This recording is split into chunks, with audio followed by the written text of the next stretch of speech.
Council and committee meeting to order. Madam Clerk, the roll call, please. All members of council are present, Your Worship. There's no addendum this evening. There is just one announcement, and that is to congratulate the Douglas Memorial Hospital Auxiliary for donating $140,000 towards the purchase of a new state-of-the-art ultrasound piece of equipment for the hospital. There are about 4,000 ultrasound tests done in Fort Erie at Douglas Memorial each year, and this will provide an opportunity for faster, more powerful, and better images with respect to the ultrasounds. Since 1998, Douglas Memorial Hospital Auxiliary has donated nearly $2 million towards hospital equipment. So thank you, ladies, and congratulations. Are there any disclosures of pecuniary interest this evening? I have, Madam Clerk, a pecuniary interest that I'd like to disclose with respect to the public meeting and the report that goes with that, which is report PDS 52-2018, because one of my daughters lives within the notification area, and so I'll declare a conflict. Councillor McDermott has indicated that he will conduct the public meeting, and of course the report is under Planning and Development Services. So if there are no other disclosures, there are no notices of upcoming public meetings, I would hand the chair to you, Councillor McDermott, to conduct the public meeting. Thank you, Your Worship. This will be about a proposed official plan amendment and property rezoning, retown of Port Erie, south side of Grove Avenue, between Wells and Bernard Avenue. The applicant is proposing to amend the official plan to permit the development of townhouses, single detached and or semi-detached dwellings, and rezone the property from R1 zone to a RM1 zone, which permits the above dwellings on smaller frontages. Mr. Kernahan?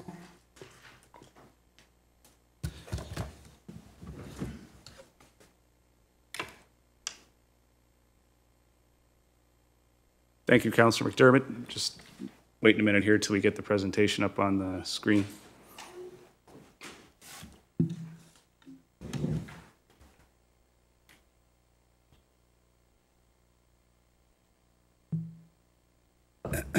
Good evening, members of council.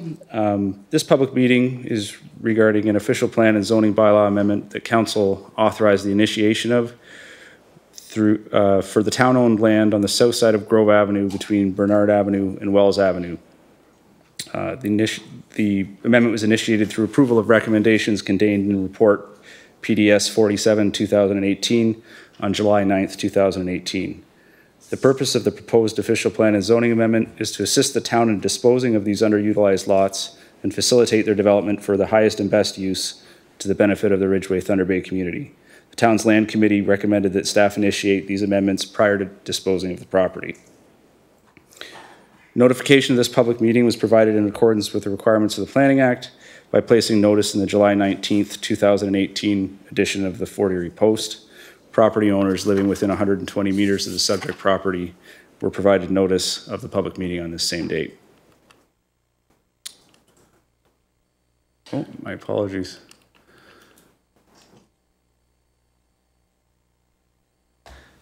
This is an aerial photograph of the subject property as well as the surrounding area. The subject property is located in the Ridgeway Thunder Bay neighborhood on the south side of Grove Avenue between Bernard Avenue and Wells Avenue. This is an aerial image highlighting the subject lands. The following summarizes land uses surrounding the subject property. To the north is Grove Avenue, vacant residential lands, single detached dwellings, and a woodlot. To the south is a Friendship Trail and single detached dwellings. There is a single detached dwelling to the east and vacant residential lands to the west. Subject property is designated urban residential in the official plan and residential low density in the Ridgeway Thunder Bay secondary plan. The proposal to amend the official plan and zoning to facilitate the intensification of the residential use on these lands is consistent with the urban residential land use policies and the policies of the Ridgeway Thunder Bay secondary plan. Schedule C of the official plan identifies the subject property as being within an environmental corridor. The official plan outlines policy in regards to environmental corridors in section 8.3.4. The corridor corresponds to the Friendship Trail, which abuts the subject property to the south. Staff note that this development will not affect the Friendship Trail itself, and that dwellings will be set back from the south property lines to help preserve the corridor. The lands are currently zoned Residential 1 R1 zone. The R1 zone permits single detached dwellings, home occupations, and accessory dwelling units on relatively large lots. The R1 zone is the lowest density residential zone within the urban area of Fort Erie. The proposed zoning bylaw amendment would change the zoning of the subject site to RM1. The only site-specific restriction proposed would limit the density of the proposed development to 25 units per hectare in order to maintain consistency with the Ridgeway Thunder Bay secondary plan. This slide and the two that follow demonstrate how the site may be developed given the proposed official plan and zoning designations. The actual way in which the site will be developed will be determined by a future purchaser developer and will be subject to further planning approvals that will require both public consultation and council approval. The following concepts are for demonstration purposes only. They demonstrate the development of the site by way of smaller lot singles and a mixture of smaller lot singles and larger lot bungalow or bungalow loft townhouses. This first concept shows a development concept for the site that would include 23 single detached dwellings on lots with approximately 12 meters or 40 feet of frontage. Due to the depth of the lot, large front and rear yard setbacks which exceed the minimum requirements are possible here. The second concept shows a mix of 8 bungalow or bungalow style townhouses and 16 single detached dwellings for a total of 24 units. Single attached dwelling lots range in size with frontages from approximately 40 feet to exceeding 50 feet. Again, due to the depth of the lots, front and rear setbacks are shown in excess of the zoning requirements. This final concept shows the development of the site for a total of 26 bungalow or bungalow townhouses with a larger lot single detached dwelling on each end of the development. In this concept, as in all concepts, a naturalized connection is shown within the road allowance that separates the two parcels and connects Grove Avenue to the Friendship Trail. A treed buffer is also shown along the rear of the lots within and adjacent to the Friendship Trail. Again, it's important to emphasize that these are only concepts that are permitted by the parameters of the proposed official plan and zoning designations. The intent of this amendment process is to permit maximum flexibility while giving due consideration to the context of the neighborhood plan. This will permit the market to determine what will actually be developed. And again, the final concept will be subject to further public consultation and planning approvals. This is a picture of the subject property looking west from Bernard Avenue. This is the other end of the subject property looking east from Wells Avenue. This is the view of the subject property from the Friendship Trail looking northwest. And that concludes my presentation. Thank you. Thank you, Mr. Carnahan. Is there anybody in the audience that wants to speak in favor of the proposed amendment?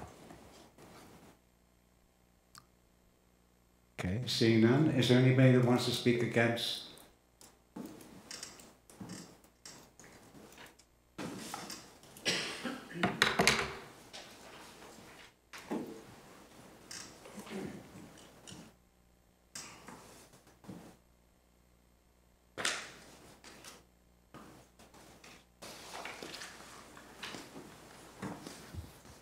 Thank you. Could I have your name and your address, please? Of course.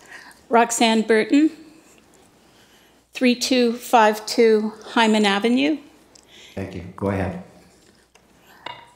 I'm not in favor of this proposal.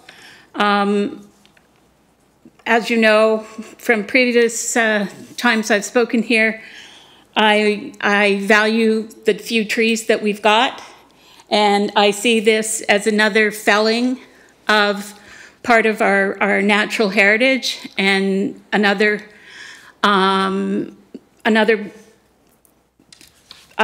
situation where once it's gone, it's gone.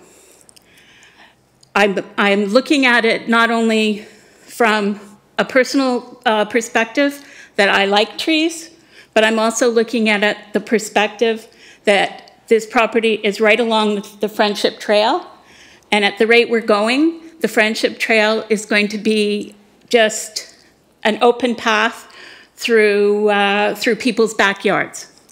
And there's not going to be any connection to nature. And I think that it's important that we have that connection to nature, that we can, that we have access to it.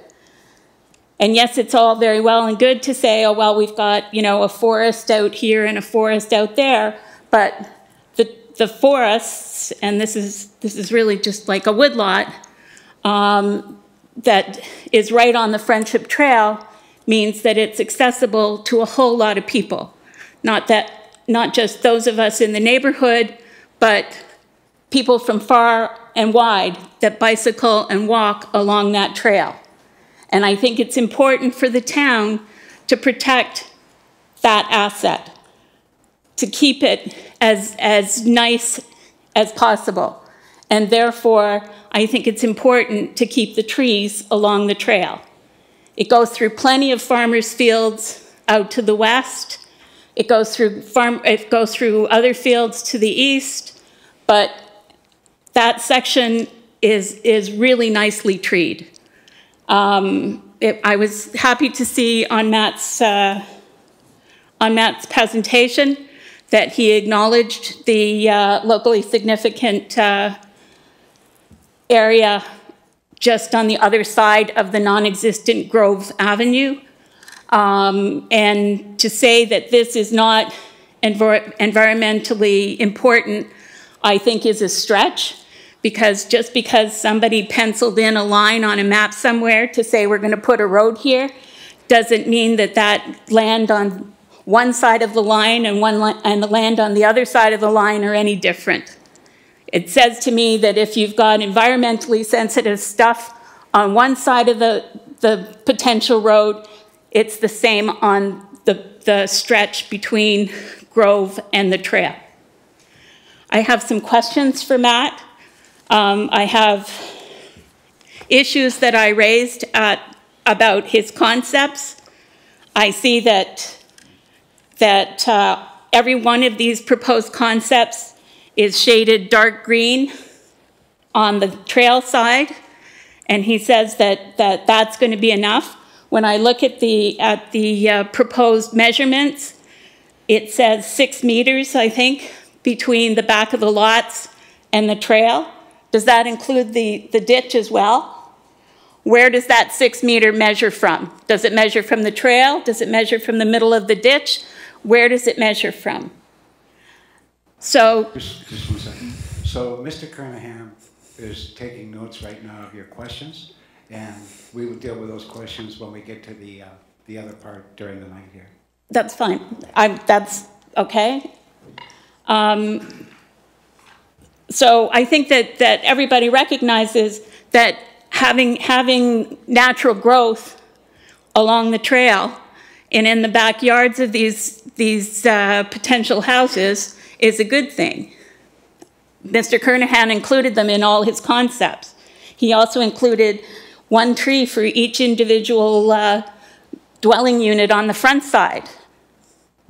I'm not sure that that's going to be possible, but he's got one there too, okay? But those are all going to be small trees. What you've got now is an established woodlot. It's not an old growth forest, but there's some nice oaks that I noticed towards the Wells side of the trail that are doing quite nicely. And that's why I was the one that suggested that I think this area needs to have an environmental assessment done. The last natural inventory assessment was done 16 years ago. And it quite clearly says that just because it was done 16 years ago, it was not the be-all, end-all for all time. It recommended regular updates, and I'm not sure that that's been done because surely the town would have put the up-to-date inventory on the website. This is the best that we've got to work with, I understand. So I think that having another look at that is really important.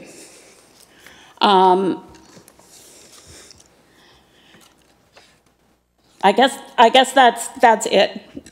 I think that people are coming here not so that they can recreate Brampton and Don Mills and other suburban Toronto areas in Fort Erie. People are coming here because we've got something different to offer. We no longer have quite so much free roads. Traffic is starting to build up. But what we still have are a few trees. And I think that it's important to keep those stands of trees so that we can continue to attract these people to other places besides just this small, narrow section that the town happens to own right now. Thank you. Thank you for your presentation.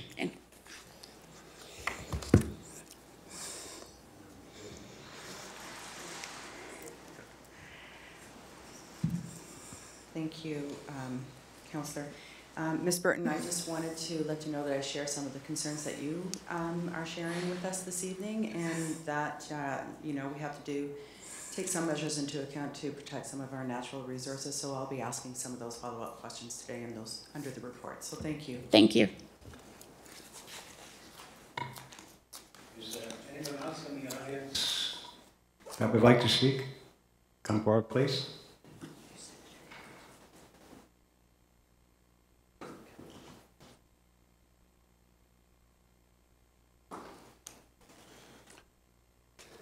Could I have your name and address? Margaret White, 315 Bernard Avenue. I'm against developing that section because of the drainage issues that are already existing there. I know that Marina's aware of it. I reached out to her a year ago about the major problems there with drainage on Bernard, and there's nothing really been done since. It's still, you know, the same, if not worse. George had come out also at that time to have a look. I don't know, they did some digging, I think, on the other side of Grove, but that hasn't resolved the situation at all. And it seems to be on, like, my side of Grove, which is, I guess, the west side, right? The other side drains. You have the pictures I sent a year ago. So, yeah, that's a major concern for me. That and parking would be an issue if that was developed there. You know, with the depth of the lots not being very deep, so, you know, not too many families have one car, so there'll be a parking issue. And also, I don't know what will be allowed as far as height if it is developed. Like how many stories it would be allowed for that zoning, that you're the RM1.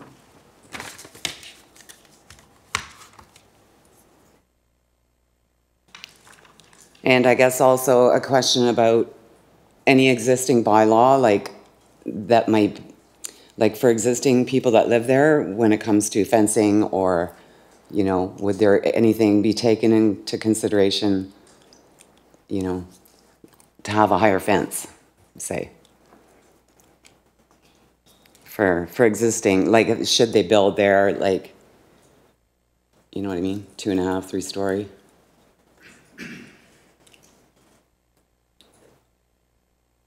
And all the other concerns about the bush and the wildlife and all the rest of it, that the drainage is a major one. Thank you, Mr. Chair. I'll be sure to ask those questions when the report comes up this evening. Yeah, okay. Thank you. You're welcome. Is there anybody else?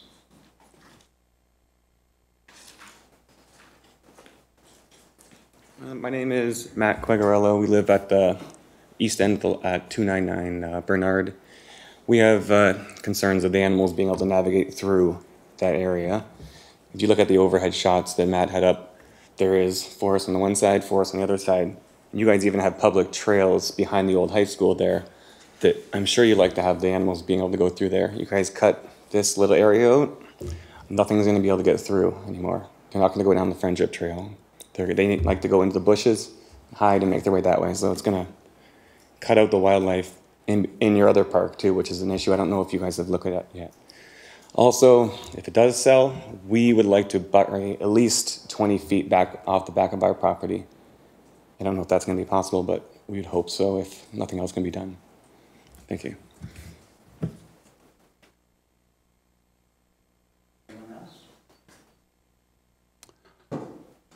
Okay, so we're going to be dealing with this where? We're going to end up planning. Did you want to ask questions? Would you come back up, please?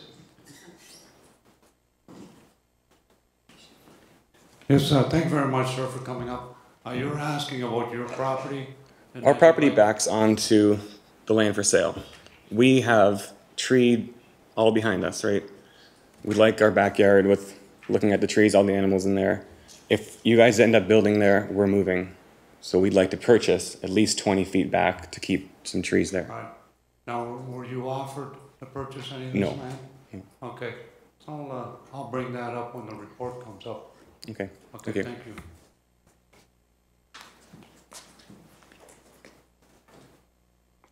Anything else?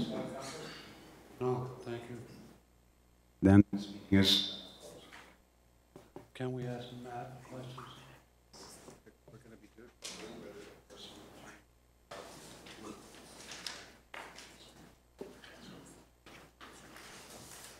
Yeah, we're dealing with the report, but what about his presentation? We get to ask him questions too as well, no we not? Mr. Kernahan?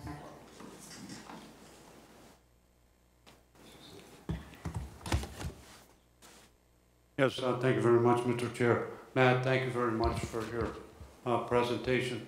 Can you go to one of your slides? You were talking about the frontage, and you were showing the different proposals. And I'm just wondering, we're here tonight for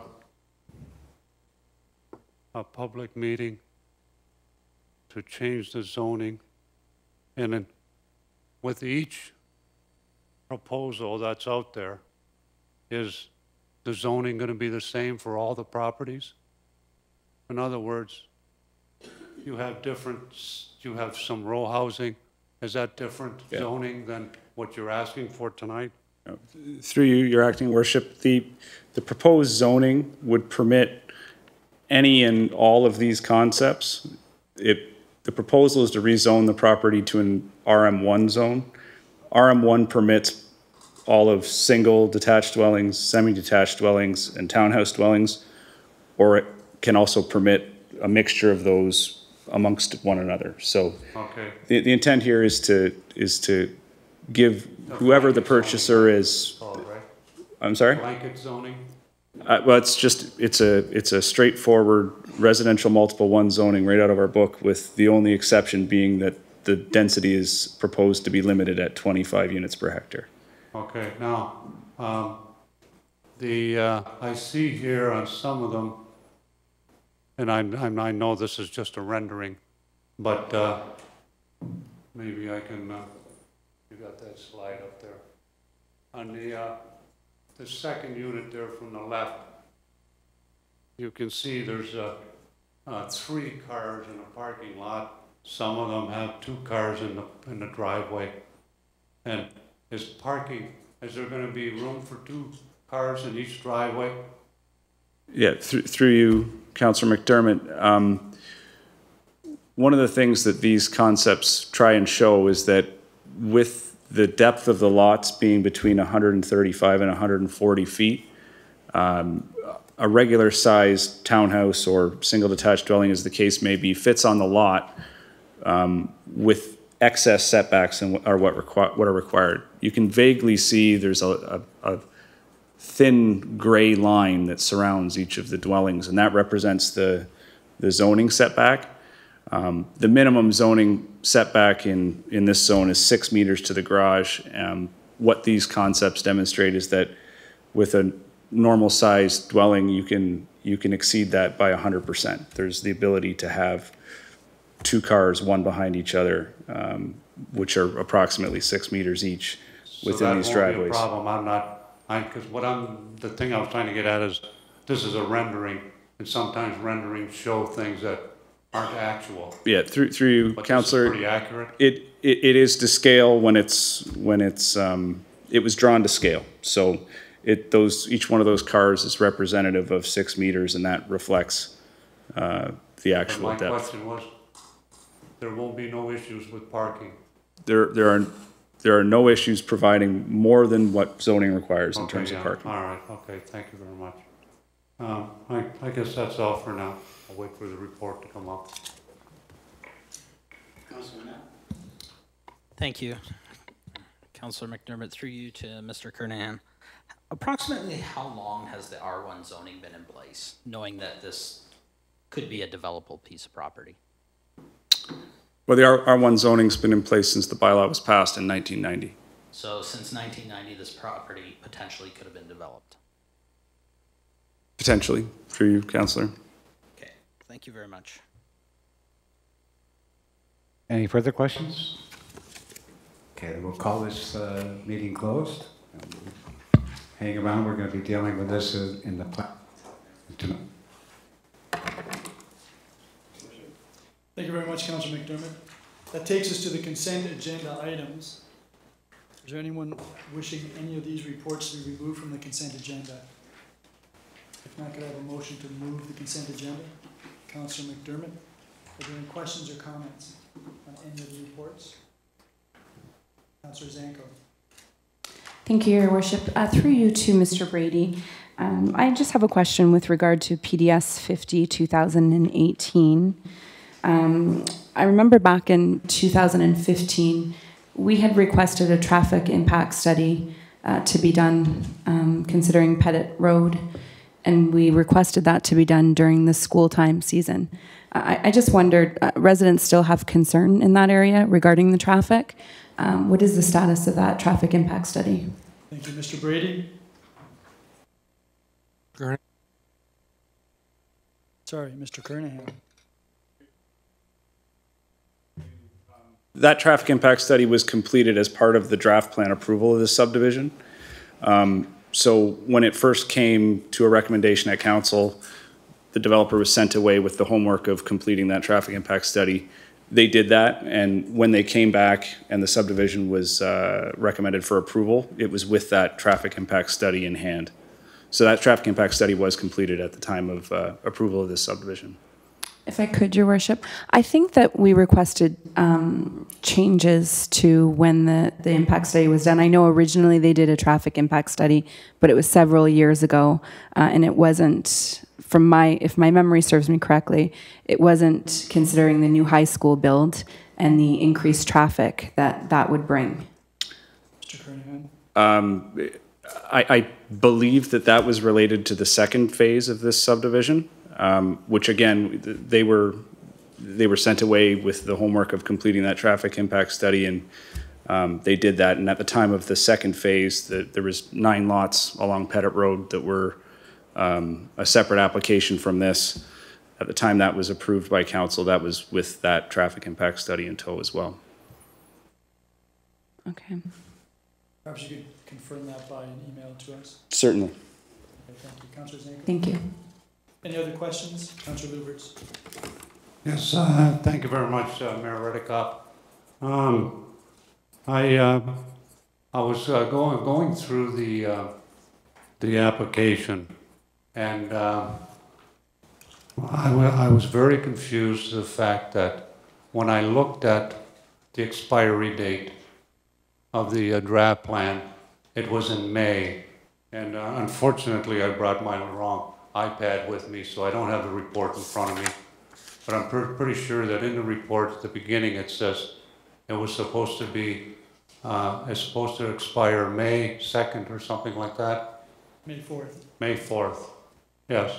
So now if you go into the report, right, in one of the appendixes with, from Ms. Vida, her application for extension is dated July 4th, which is 2 months after expiry.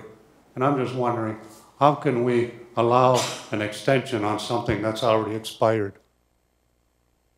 Mr. Kernahan, do you want to answer that, or should I go to Mr. Brady? Yeah, I'm happy to answer that, Your Worship. As a matter of process, in order to provide time to get things such as this on the agenda, the director has the ability to temporarily extend draft plan approval in order to give time to process the extension request and get things on council agenda. So that's what transpired in this occurrence. The draft plan was temporarily extended in May in order to provide time to get council's approval on the actual extension. Councilor Luberts, anything further? Well, thank you very much, Mayor Rakup. And I guess my concern is here that the expiry date was there, but the application wasn't until after the expiry date. And I would think that it would make more sense if the application for extension was before the expiry date. Well, that's Now, true. I understand what Mr. Kernahan is saying, that, you know, the process allows for an extension to happen for 6 months. But you need to have that discussion before it expires. And that application for extension needs to be there before expiry.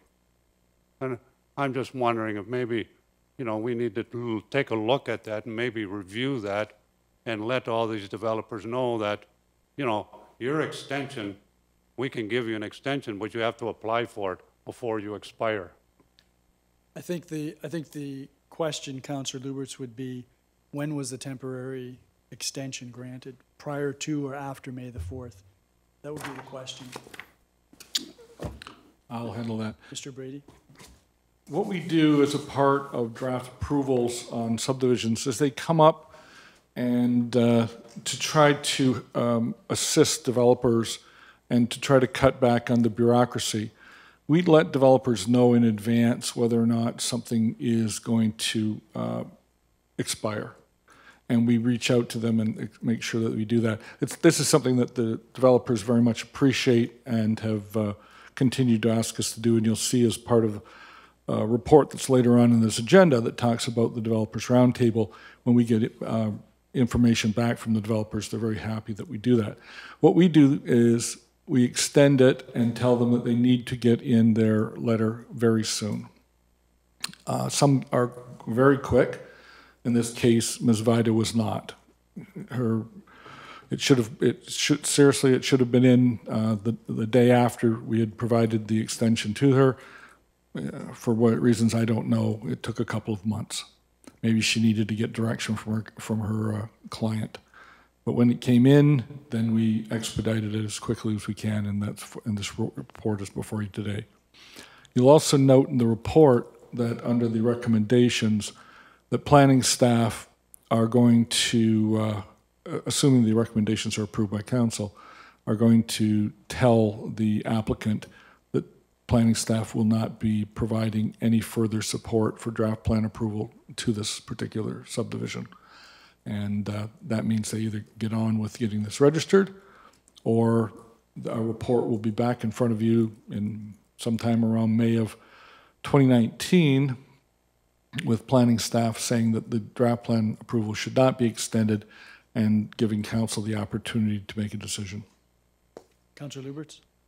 Yes, thank you very much, Mayor Redekup. So if I get this right, our staff contacts the developer and lets the developer know that their draft plan of subdivision is coming up and it's going to expire soon. So Ms. Vida and the developer were notified long before it expired, yet they sat on it and waited 2 months after it expired to make their application. That's what I'm hearing here, because our staff reached out to them and told them, you're going to expire. Well, it expired. So I don't know that I would like to know, after it's expired, does our staff have the authority to give an extension? Because after it expires, now you have to go through the process again, and you have to get draft plan approval through council. What I'm hearing is that it didn't expire, it was temporarily extended. That's what I'm hearing. Mr. Brady, is that? Well, Mr. Brady just said that That's she correct. didn't get her application in until late. So the staff has the ability to extend administratively the approval in the expectation that there will be a request for a formal extension. That's what Mr. Brady is explaining. Yes, I know that, Mayor Reddica, but that's because they notify the developer, and if the developer comes in with their application before expiry date, yes, I can see that you can give extension, but they put their application for extension after the expiry date. So once it's expired, it's expired. So let's do this. This report we'll remove from the consent agenda package because it seems to be contentious, so we can vote on that separately from the other reports. Okay? If you'd like to do that, I think that should be done because there seems to be some, I don't know if there's any other questions with respect to any other reports, and if there aren't any, Councillor Nutt, you have, are you finished for this report, Councillor Luberts? Well, if you're going to remove it and we'll deal with it separately, then I guess I'm done with it until we deal with it separately. Well, let's deal with it right, all right. I just don't want to be going over the same thing again. We've heard your point.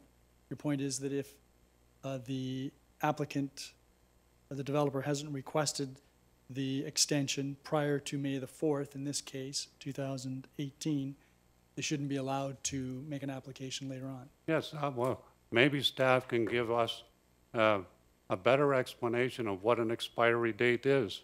Okay, Does it expire the date of, or does it expire months after? we'll come back. You want to pull a favor or something. So we'll come back to that question. Councillor Nutt. Thank you, Your Worship. I have a question for Mr. Brady. I was reading through PDS 51 2018, Q2 PDS subdivision building bylaw status report, and when I looked at the numbers, it seems that we're trending under the objective that was laid out at budget time. Are we going to meet that objective, or are we going to be under? Mr. Brady? What we have before us as part of PDS 51 is an outline of the number of building permits that have been processed and the number of starts that have occurred from that. There have been less starts in Q2 2018 than there was in the second quarter of 2017, which is outlined in the report. It's still at a higher level than it was 4 or 5 years ago. So we're at a new plateau, if you will. 216 had a very peak, and now 217 and 218 is at this higher plateau. I can tell you that in the third quarter of 2018, we have a great deal of building permits being processed. At the end of the year, we'll probably be in and about where we were with 2017.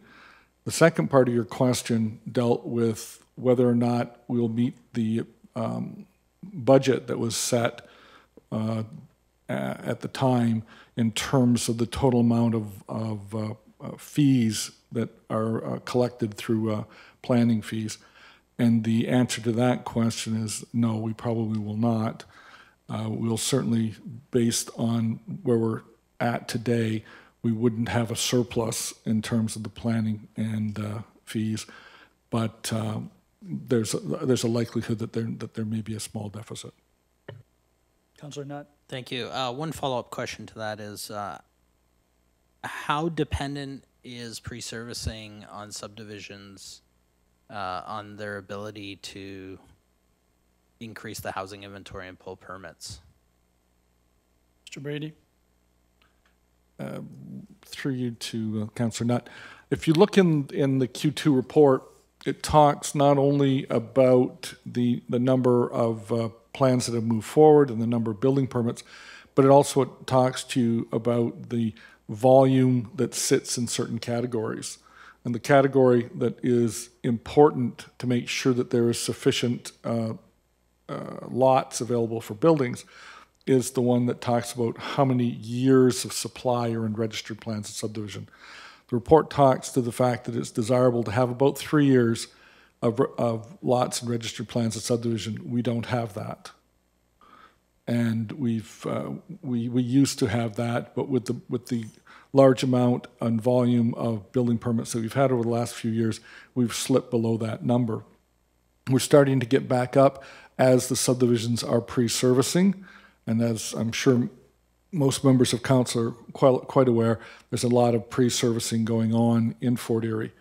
Without that pre-servicing, we would be woefully short of that number, and that would restrict the lot supply, and that would have a negative impact on the building permit process. Councillor Nutt? Thank you. Have we changed the way we evaluate any type of the pre-servicing that maybe has caused things to slow down, or are we approaching things differently to assist developers to help increase the potential housing inventory in Fort Erie? Because that's really what's going to bring pricing down. And the market is at the front end of what I would say is a cooling period based on the most recent real estate statistics. Mr. Brady? Through you to Councillor Nutt. In terms of pre-servicing, we're following the same protocols that we have in the past. We try to be flexible where we can in terms of making sure that servicing is done as quickly as possible.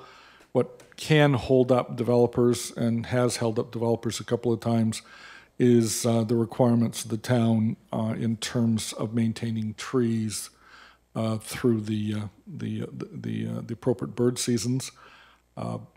Developers sometimes are just not as adept at looking into the future, and they sometimes think, "Oh, it's spring. I need now to get going." And that's unfortunately also the same time of the year that birds nest, and we do have some very aggressive policies in terms of protecting woodlots during the nesting season. However, if the developers would realize that a good time to take down trees is in the winter, then there wouldn't be this concern. Councillor Nutt? Thank you, Mr. Brady. Another question I had is, do we employ the concept of proof rolling? And maybe you're not the most, maybe this is a better question for Mr. Marr. And if so, when did we start doing that? Because that's not a concept I've heard that we've used in the past. Proof rolling? Mr. Brady or Mr. Yeah, for the subgrade of the roads, more specific, so people understand what we're talking about. Yeah, sure. Through your worship to Councillor Nutt, I think what you're referring to, proof rolling, is a process that is done to ensure that what you're building on is a firm subgrade. And basically, before you build your road or subdivision parking lot, you want to make sure what you're building on is solid. So the proof rolling is usually using large piece of equipment, roller type, which would go over, make passes over top of the area which you're building on to make sure that there's not further work required prior to proceeding with your road construction. So your question was, do we do that or encourage that? No, my question was, do we do that now? And if so, when did we start doing that? Because I don't believe we've done that in the past. Mr. Marr? Sure, through yourself to Councillor Nutt.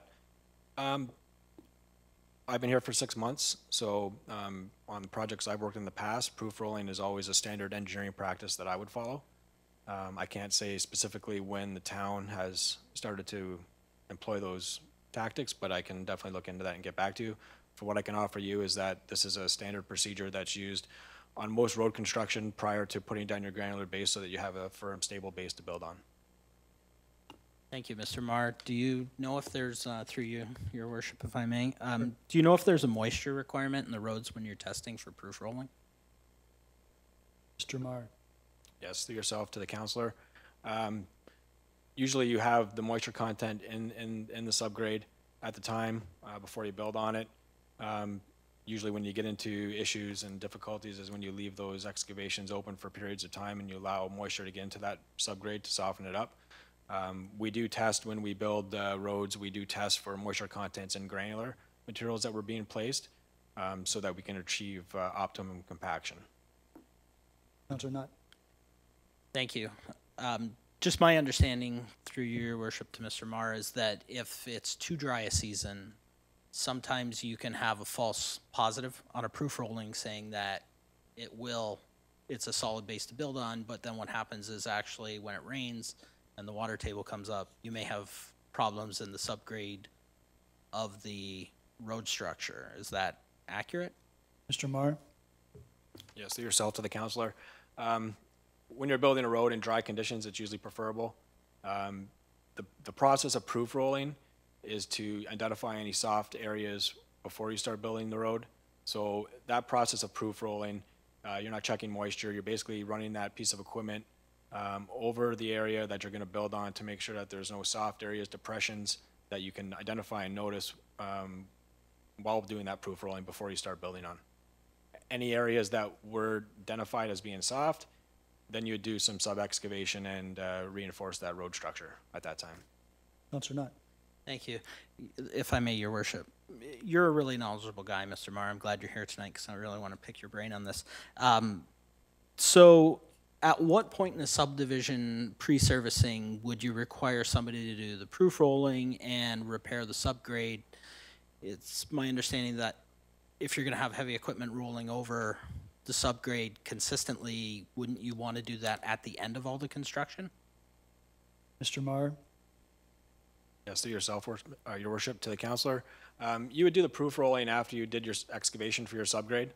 At that time, you would proof roll the sub base to make sure that there's no soft areas before you start building it up. So in my past experience, it's been a process that's been taking place after the excavation is complete, prior to start placing granular, and the idea is to get the granular in as quickly as possible so that you don't get moisture into the subgrade. Okay. Cover it up. Thank you very much. That's all I have, your worship. Thank you. Are there any other questions with respect to items in the consent agenda? Councillor Luberts? Yes, just for some clarification, are we going to be dealing with PDS 50 separately? We're dealing with PDS 50 separately. Okay, all right, thanks. Are there any other questions? Mr. Cook, with respect to IS 32 2018, which deals with intermunicipal transit service, my understanding is that the region may cover the costs of some of the actual intermunicipal routes between some of the municipalities and some of the larger municipalities. Do you have any knowledge of that? That's something I'll have to verify. I believe they do cover some municipalities, the intermunicipal. I'm not sure of all. I believe there's a few that they don't. We are one of them. There's been recent discussions, probably within the last 6 months, where we have convinced those that sit on the intermunicipal committee that they should be picking up our cost. And presently, the region has not budgeted for that. The reason for this report coming forward, but we're hoping that it does get installed or a part of their 2019 budget and is approved, and then they can start picking up those costs. We feel it's part of the overall regional transit system, and that will save us budgeting for that in the future. We can reallocate those costs to our current transit system or somewhere else. But I think moving forward, and I think I'll agree on that committee that they should be picking up those costs. Well, if in fact they're picking up the costs of the other municipalities, other than the three major municipalities that have started working towards integrating their systems, I would think that's correct. So I'm going to support the report this evening because I want to keep this moving forward, but I would like council to have some information as to what the region's position is, what it is funding in terms of intermunicipal transit, and why, if they are funding others, why Fort Erie isn't being funded as well, so that when this comes back for the bylaw approval, we'll have that information. Yeah, and if you would as well, if they are funding other municipalities, for how long, maybe what the costs are that they're actually paying out. This is something I definitely will look into, and I'll provide all of council that information prior to the bylaw coming forward. I agree 100% they should be picking up these costs. And we'll be at AMO this, I guess, next week. So maybe those of us who are there can work on the regional staff and councilors Okay, thank you. Are there any other questions with respect to the reports that remain in the consent agenda? If not, all those in favor?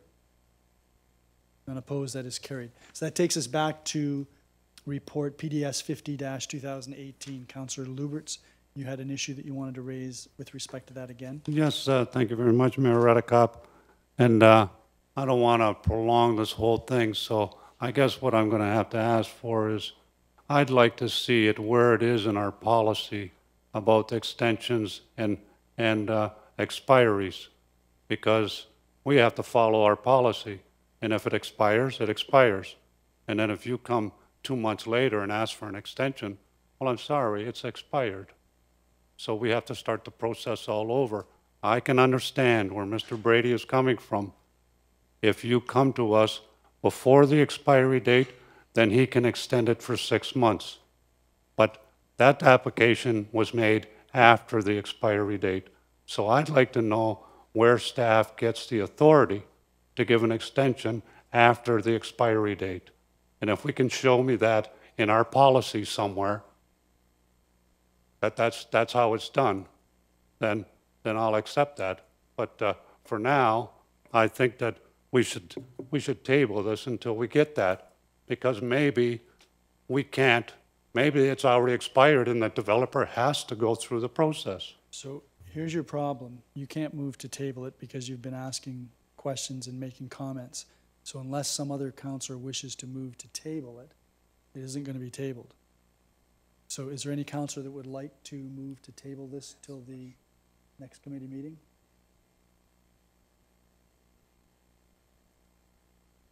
Okay, it looks like not, but you've asked for information from our staff.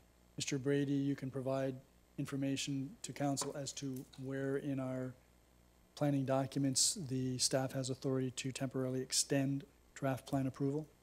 After the expiry date. Well, let's get that clear. The first question is when it was extended temporarily, and then it may not get to the point of whether it was after. But if the extension was granted after May the 4th, 2018, then I think your question is quite correct. But Mayor Redekop, if you look in the report at Ms. Vida's application, her application was dated July 4th. Yeah, I understand that. So that's when she made her application. If the staff temporarily extended through appropriate authority draft plan approval on May the 4th or any day before that, I don't see a problem, because they extended it themselves according to their authority, if they have the authority, which Mr. Brady will confirm. If it was extended after that date, then we would have to have an explanation as to what the authority is to extend it after May the 4th at a date when it appears to have expired. And the developer has to put their application for extension before the expiry date. No, I don't think that that's quite correct. Wow. But Mr. Brady, you can provide us with some background on that. You can circulate a memo. Certainly, I'll do that. If I could just, a couple points. Sure. Staff only extend it before it expires. We have no authority, for that matter, no one has the authority to extend it after it expires. Okay, so that answers Councillor Lubert's question on that. So we extend it temporarily for up to 6 months. That's what we do before it expires, and making sure that that gives sufficient time to the both the developer to take some action and for council to take some action in respect to that. If, for example, in this case, there was no action taken by the developer until September, I believe is the date, and so that no report came to council, there is no action of council needed. It simply expires. And Mr. Brady, the authority with respect to the ability for staff to temporarily administratively extend draft plan approval? I'll look that up and Okay. send that out in a memo. Okay, thank you. Councillor Luberts? Okay, so now I'm hearing that if you give the extension and they don't act on it by September and nothing is done, then it just simply expires.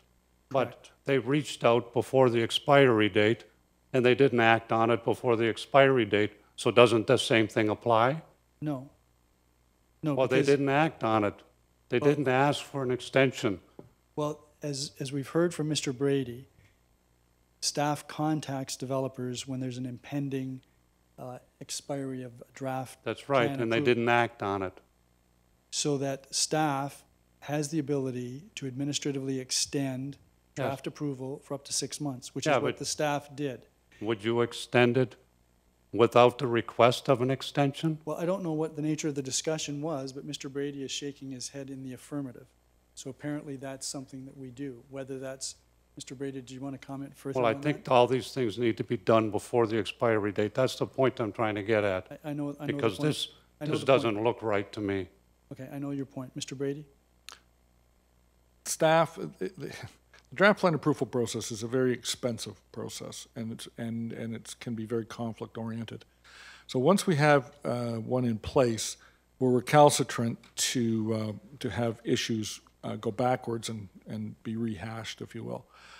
So in this particular case, as in all cases, when a draft plan subdivision is moving through towards its date, staff will routinely extend it. And we routinely extend it for up to 6 months. We try to contact the developers before that date. Sometimes we don't. Sometimes we contact them immediately thereafter. But they're let know, and they're saying, listen, staff has extended this date prior to the draft plan elapsing, and you have some time to ask for it to be formally dealt with by council. And at that point in time, we also ask them to identify the amount of time that they want it extended for, 1 year, 2 years, as the case may be. And as council has seen through the years, sometimes that the amount that the developer asks for, staff agree and council endorse, and we carry on. Sometimes we think that that there needs to be more action taken, and what staff does at that point is we ask for something less than what the developer has asked for. We've done that a number of occasions, and it's been discussed around the horseshoe.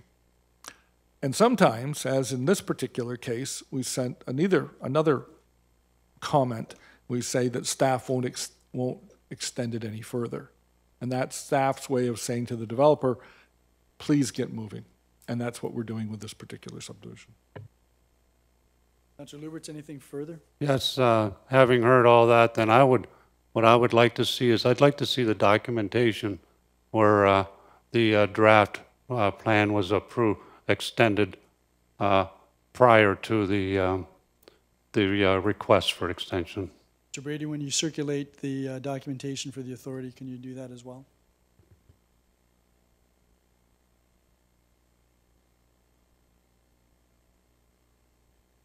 Thank you. Okay, any other questions or comments? If none, all those in favor of the recommendation? Opposed? That is carried. That concludes the consent agenda, and that takes us then to Planning and Development Services. Councilor Passero, I'll hand the chair to you. Thank you, Mayor Redekop. Planning and Development Services is in session. We do not have any presentations or delegations. It brings us into PDS 52-2018, proposed amendment to our official plan and zoning bylaw 12990, town-owned land south side of Grove Avenue between Wells Avenue and Bernard Avenue. This is the report that accompanies the public meeting held earlier. Looking for somebody to move that report. Moved by Councilor Zanko. That report is on the floor for comments or questions. Councilor Butler. Thank you, Mr. Chair. We heard some of the comments this evening, and I just wanted to raise some of those to get some answers. And I understand that this report is for information purposes only, and so we're just trying to gather as much of the questions that are out in the marketplace and to have those questions researched for a later date for the report to come back to us. But I noticed that in the report there is mention that there is a maximum building height of 3 stories, and one of the questions were, is the mandate then, if it does go to development phase, will there be a restriction in height to match the aesthetics on the street? Mr. Kernahan? Through your chair to Councillor Butler, at this point in time, the recommendation is to apply the residential multiple one zoning as it is, with that one exception on density. So council, should they wish, could recommend or apply a restriction on height here, but at this point in time, we're recommending the flexibility of the residential multiple one zone as it's provided, which would allow for a 3-story townhouse at this location. Thank you. And Mr. Chair, if I may, what prompts the municipality to put the land up for sale? I noticed that the report speaks of the Ontario policy statement, but what prompts our municipality to go ahead and put it up? Mr. Brady? When a request is made to Land Committee, in this particular case, Land Committee looked at this property, and Land Committee determined that it was a property that we would consider surplus. That Land Committee report came to Council. Council endorsed that, this land would be considered surplus. And at that point in time, we also suggested that it be rezoned from R1 to a more flexible zone, and that was also endorsed by Council and Land Committee.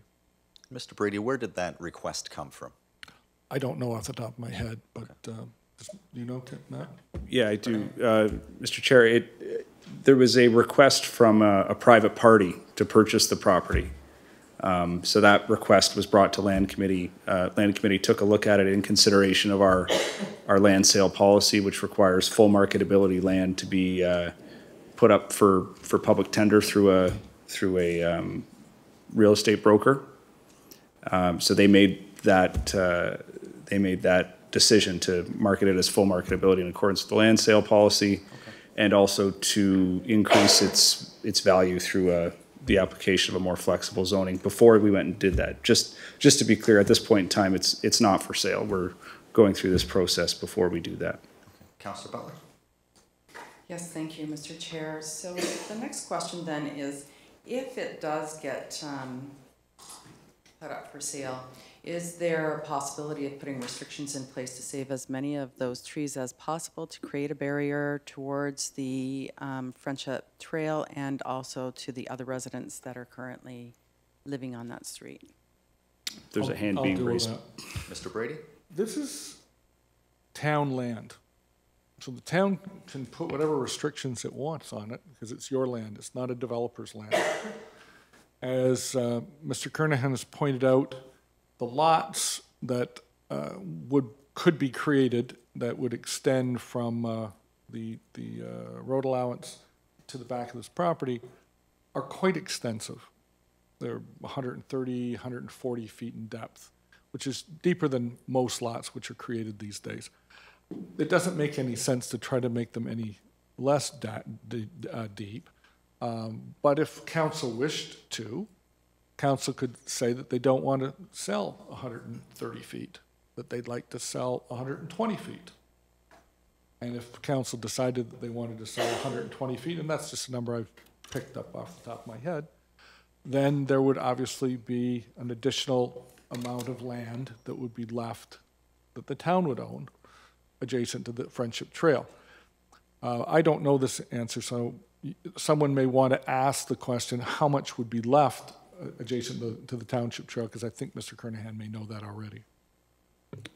Mr. Kernahan? Yeah, so the lots aren't exactly rectangular, so they range in depth from about 130 to 140 feet. So it would, if you took 10 feet off of that, it would be somewhere between 120 and 130 feet would be left, which is, as Mr. Brady indicates, a pretty deep lot. Councillor Butler? Thank you. And as a follow-up to that question, Mr. Brady, how would we go about putting in conditions? Mr. Brady? If council is interested, and apparently they are, and that's great, if they're interested in come with staff proposing methods to protect a vegetated strip along the back, they would simply indicate that at this meeting, that you're interested in that. And when the recommendation report would come forward, We could do things like not have the lots extend to the full depth, which would be one thing. We could also do things which are one that isn't in the report, but in the report there's ideas of having tree preservation plans through the backyards. And there's also one that I added to the report, which we've never done in the town of Fort Erie before as a public group, but it has been done by some of the people through their private groups, and that is not permit fences in the backyards. There are examples of where that's done in other jurisdictions, and there are examples of where some of the private developments don't permit fences for varying reasons. A good example of that, which is the Crystal Beach Tennis and Yacht Club, do not permit fences in the backyards. Theirs isn't for wildlife, theirs is for more an aesthetic reason. But nonetheless, those are all instruments that can be used to A, maintain that corridor, and B, to make sure that that corridor works. So having a vegetated area, but having a whole bunch of 8-foot fences may work for very strong deer, but it doesn't work for a lot of other animals. But having a vegetated corridor and having no backyard fences will tend to do that. I've been very fortunate. I recently actually biked this section of the Friendship Trail, and it certainly is quite vegetated. And there is a strip of land between where the trail is, the asphalt, and where these lots would start that is also vegetated. So all we're talking about is extending that, and I take it from the discussion that we're having that it would be useful in any future report to have a detailed outline as to exactly how much of town land would be able to be continued to be maintained for wildlife. I'm glad Mr. Kernahan's taking notes, because as I'm speaking, I can't write. Thank you, Mr. Brady. Councillor Butler? Yes, I agree with everything that Mr. Brady is proposing, and I'd like to see that happen in the report. If I may, I do have another question. With respect to drainage, because I know that we're still dealing with the drainage issues on Bernard and Grove, and I do know that the report says that by the end of the year that should be resolved, but I don't know that it will be. And so my question, I guess, will have to go to infrastructure on this part. How do we resolve the drainage problem that's existing on both of those streets? Because it is problematic for the residents that are currently there. And it has not been corrected, and I don't feel in my heart of hearts that it will be by the end of the year. Mr. Marr?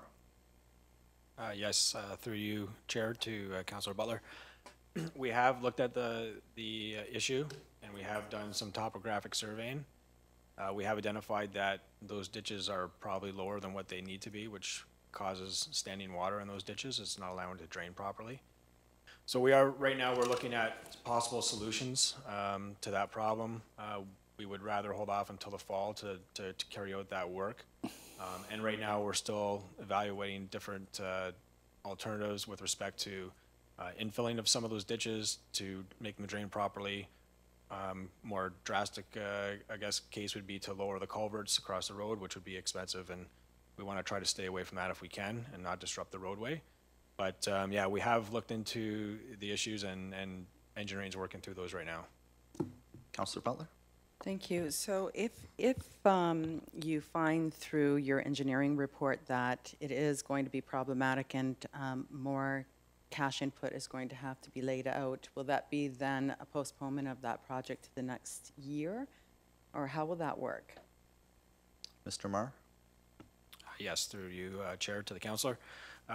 As it stands right now, we're looking at going through the operating budgets to complete that work, drainage improvements, and I think the most likely scenario will be to come up with a method to infill those ditches so that we can get proper drainage through the culverts and through the trail. So again, like I said, at this point in time, we've just completed the topographic survey.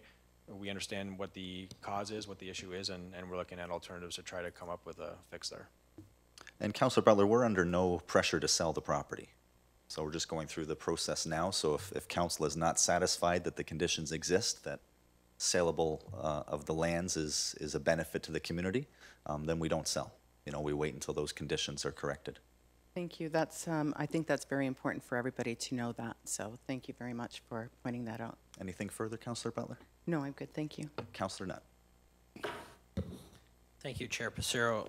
Through you to Mr. Brady. In your report, you quote the provincial policy statement. So seeing that we have an urban boundary that the Liberal government had no interest in expanding, do you have any indication that the current government is interested in expanding, possibly expanding the urban boundaries?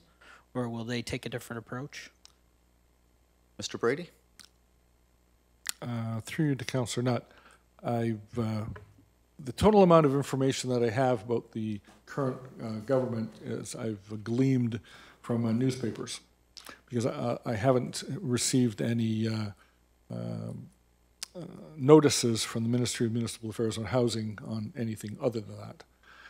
So clearly the new government has appears to have a different mandate, but whether or not that will create any change in terms of the focus of municipalities and the province towards expansions of urban boundaries is we'll have to see.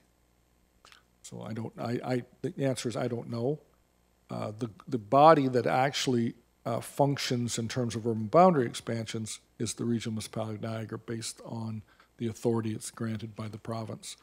And I would anticipate that within the next, I would say probably the next year or so, we are going to be receiving some direct dialogue from that body on the possibilities of whether or not certain municipalities have an excess supply of land or need further land. Councillor Nutt? Yep, thank you. Yeah, just to follow that up, Mr. Hayward was here, visited us, and left us with the impression that we would be not in line for an urban boundary expansion. At least that was my takeaway from it. But my concern is that we have a finite amount of resources that were allocated inside the urban boundary. The provincial policy is pretty clear. Develop that, infill. This looks like it's another infill project. I think what you propose with the lot depth is a good compromise, provided that the drainage issues and everything get fixed. And if we are looking at protection of the wildlife corridor, the trail, and correcting some of these, I think, you know, the things that you recommended are good starts, but just to say we're not going to develop here would be detrimental to the municipality. You know, unless you hear it every day, people don't want their taxes going up. And the only way to do that is put more users on the current system. So I know it's a tough spot, but I'm hoping maybe at AMO that the mayor and Councillor Passero and Councillor Butler might have some time to visit with the Minister of Municipal Affairs and ask that question if they are planning on expanding their urban boundaries at all, or loosening up at least the regulations. Thank you. Thank you, Councillor Nutt. Councillor Luberts, I know you had mentioned you wanted to raise a couple questions when the report was on the floor. Yeah, thank you very much. Just to follow up on Councillor Nutt with the urban boundary expansion, through you to Mr. Brady. Mr. Brady, you don't have any documentation or anything from any of the agencies or ministries from the province that indicates they're going to allow us to expand our urban boundaries, do you? Mr. Brady? Through you to Councillor Luberts. No, actually, quite to the contrary. From time to time, I get an indication from the region that they may want to tighten our urban boundaries. So any urban boundary expansion is not something that we can rely on at this council. Mr. Brady? But, I should be a little bit more specific. There's at least two different types of urban boundary expansions. One deals with residential land. The second deals with employment lands, or industrial lands as we like to speak to them. When it comes to employment lands or industrial lands, I'm cautiously optimistic that we will be able to have some expansion to our urban boundary to deal with employment lands, because there is a need to do so through the 2041 period, which is the planning period that's being considered. When it comes to residential lands, on the other hand, the town of Fort Erie is blessed by having a good supply of residential land. Yeah. Councillor Luberts? Yes, thank you very much, Mr. Chair.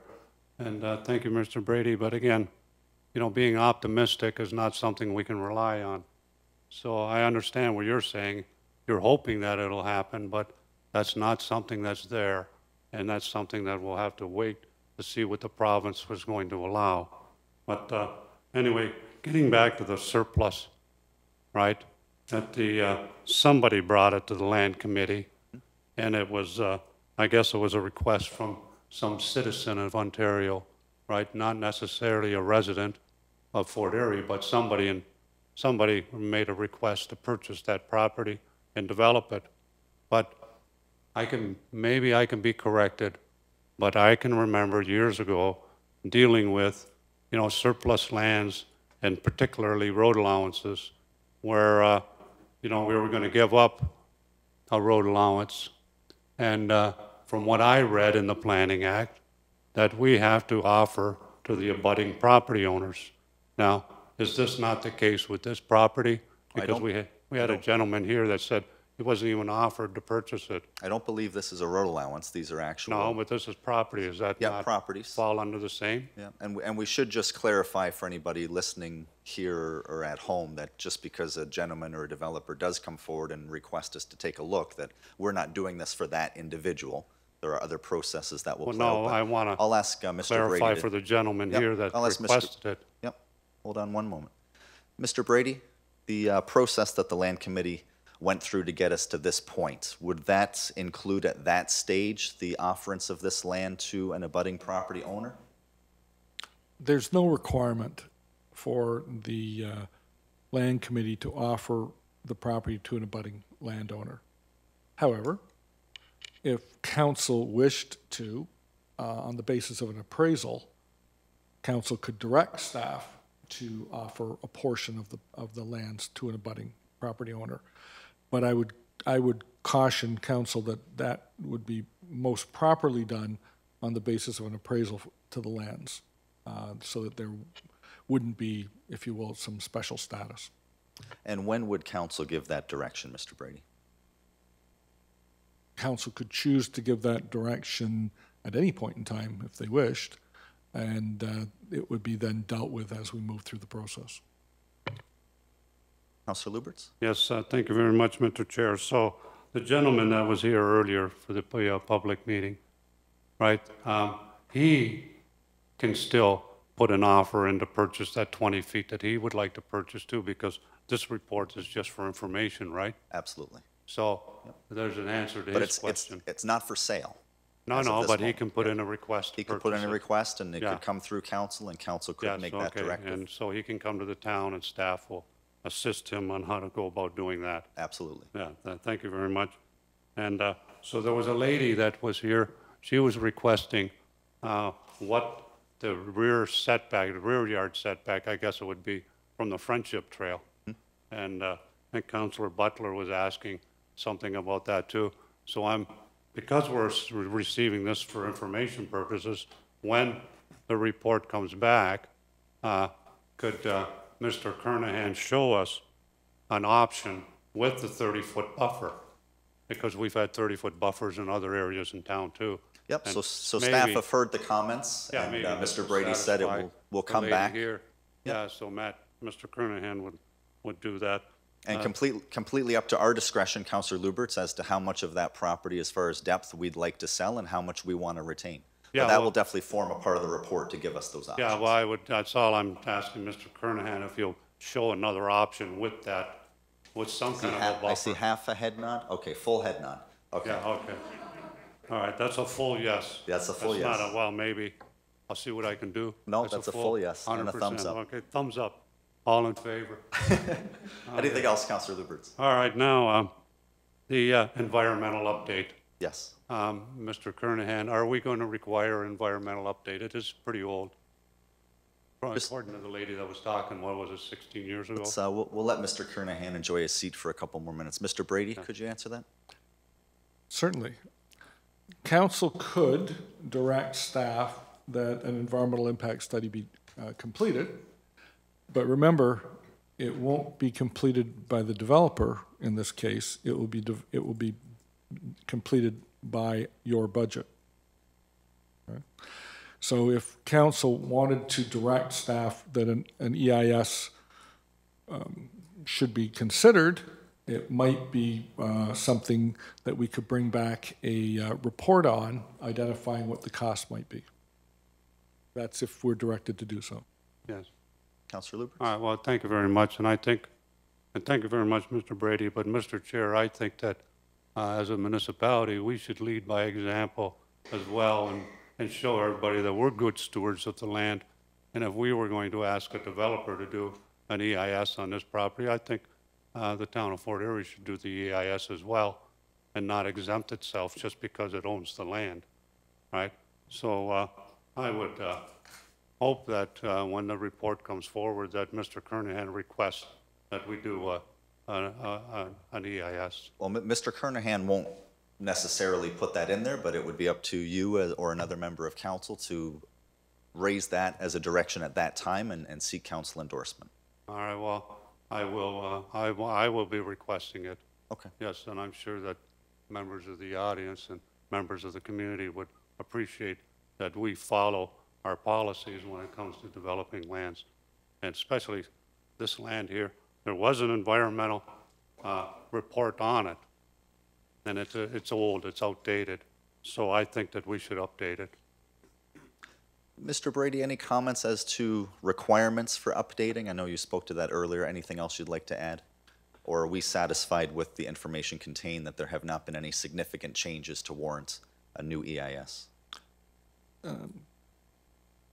In comment to all of those questions, if council wished there to be an EIS on this property from your perspective, now, not at the future report, now would be the time to put that recommendation forward, because we could bring back a report on how much it would cost, and if we had the go-ahead to do that, because one of the things that the EIS may recommend is how wide the corridor should be, and that may go into the design.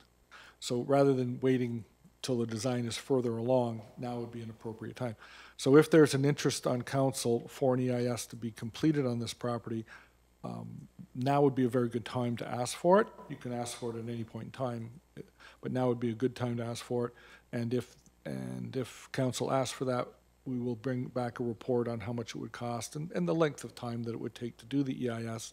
And if council felt so inclined to do so, that report would also indicate whether or not we had any existing budget for that, or whether or not that item would have to be budgeted in 2019. I don't know off the top of my head right now, but we would look at both of those items. But that would be dependent upon the direction of council this evening. Okay. So, Councillor Luberts, you've heard Mr. Brady. If you'd like to put that forward. Do we bring a motion forward or an amendment? A motion to direct staff to have an environmental. Madam Clerk, would that be an additional recommendation and amendment to the report, or would you prefer that under new business? I think we could proceed with as an additional recommendation under the report. We're receiving the report for information, but you're also asking for something additionally to it. Yes. I think that would be acceptable. So we'll do that right now, Councillor Luberts. Yeah, we'll put that motion forward. But just before, I'll put that motion forward, but as far as the budget goes, we can always make an amendment to this year's budget too, right? If the report comes back and council is interested, having seen the dollar figures and the justification behind it, absolutely. Yeah, okay, I'd make that motion to have staff give us a report on doing an environmental impact study on the property. Okay. So that is on the floor. Comments or questions? I don't know if that was an early vote or a late comment. Councillor Butler. I just have a quick question. If the town undertakes the environmental study, does that negate then, if we sell it, does that negate the developer from having to do one? Mr. Brady? It could. It could provide the framework for the amount of land that the town may or may not wish to sell. It may there may be some questions that still are left over for the developer to handle as well, but it certainly, if there's a real interest in the town in terms of developing this as a wildlife corridor as such, an EIS at this moment in time would be helpful. Councillor Butler? No? Seeing nothing further, so Councillor Lubert's amendment is on the floor to direct staff to prepare a report for information on a possible EIS. All in favor? Noting Mayor Redekop's conflict of interest, so that is carried. Councillor Lubert, you still have the floor. No, thank you very much, Mr. Chair. I think that's all I had for this report. Thank you. Okay, thank you, Councillor Luberts. Further comments or questions? Seeing none, all in favor of the report as amended? And none opposed, so that is carried. Takes us to PDS 53, 2018, Developers Roundtable Task Update Information Reports, moved by Councillor McDermott. Comments or questions? Mayor Redekop and then Councillor Luberts. I just had a few questions with respect to some of the logistics here. So how many developers actually attended the roundtable? Mr. Brady? I believe there was, I couldn't find my minutes of it, but I believe there was 12 people that attended the meeting that would be considered developers. And when we talk about developers, is that residential developers, commercial, industrial? Was there a mix? It was predominantly residential developers, although some of them, there were some people that belonged to the Jarvis Street BIA who were also in attendance, so they would be more commercial orientation. Okay. And if I might, Mr. Chair, yep. On page 3, with the second block of purple, there's a reference to one of the attendees commenting about the expense of fire department and safety requirements. And then there's the response to that with no change being made, presumably because of the fire and safety aspects of this. Was there any discussion about interpretation of, as an example, the building code or the fire code in terms of the extent to which staff has some discretion or no discretion? Mr. Brady? Through to the mayor, there was a lot of discussion about both the fire department and the building department setting requirements that were viewed as being very costly, and there was certainly some suggestions that that we could ease up on those in some respects. We have brought in, as it says, building staff have dealt with sections on the cost of construction, and we always try to work with the contractors as much as we can, but the designs and the cost estimates, which some of them felt were high, are not items that we do. They're actually items which are done by the owner's contractors and architects and designers, so that if they have issues with the designs and the cost estimates, it's within their purview to deal with that. Change your design.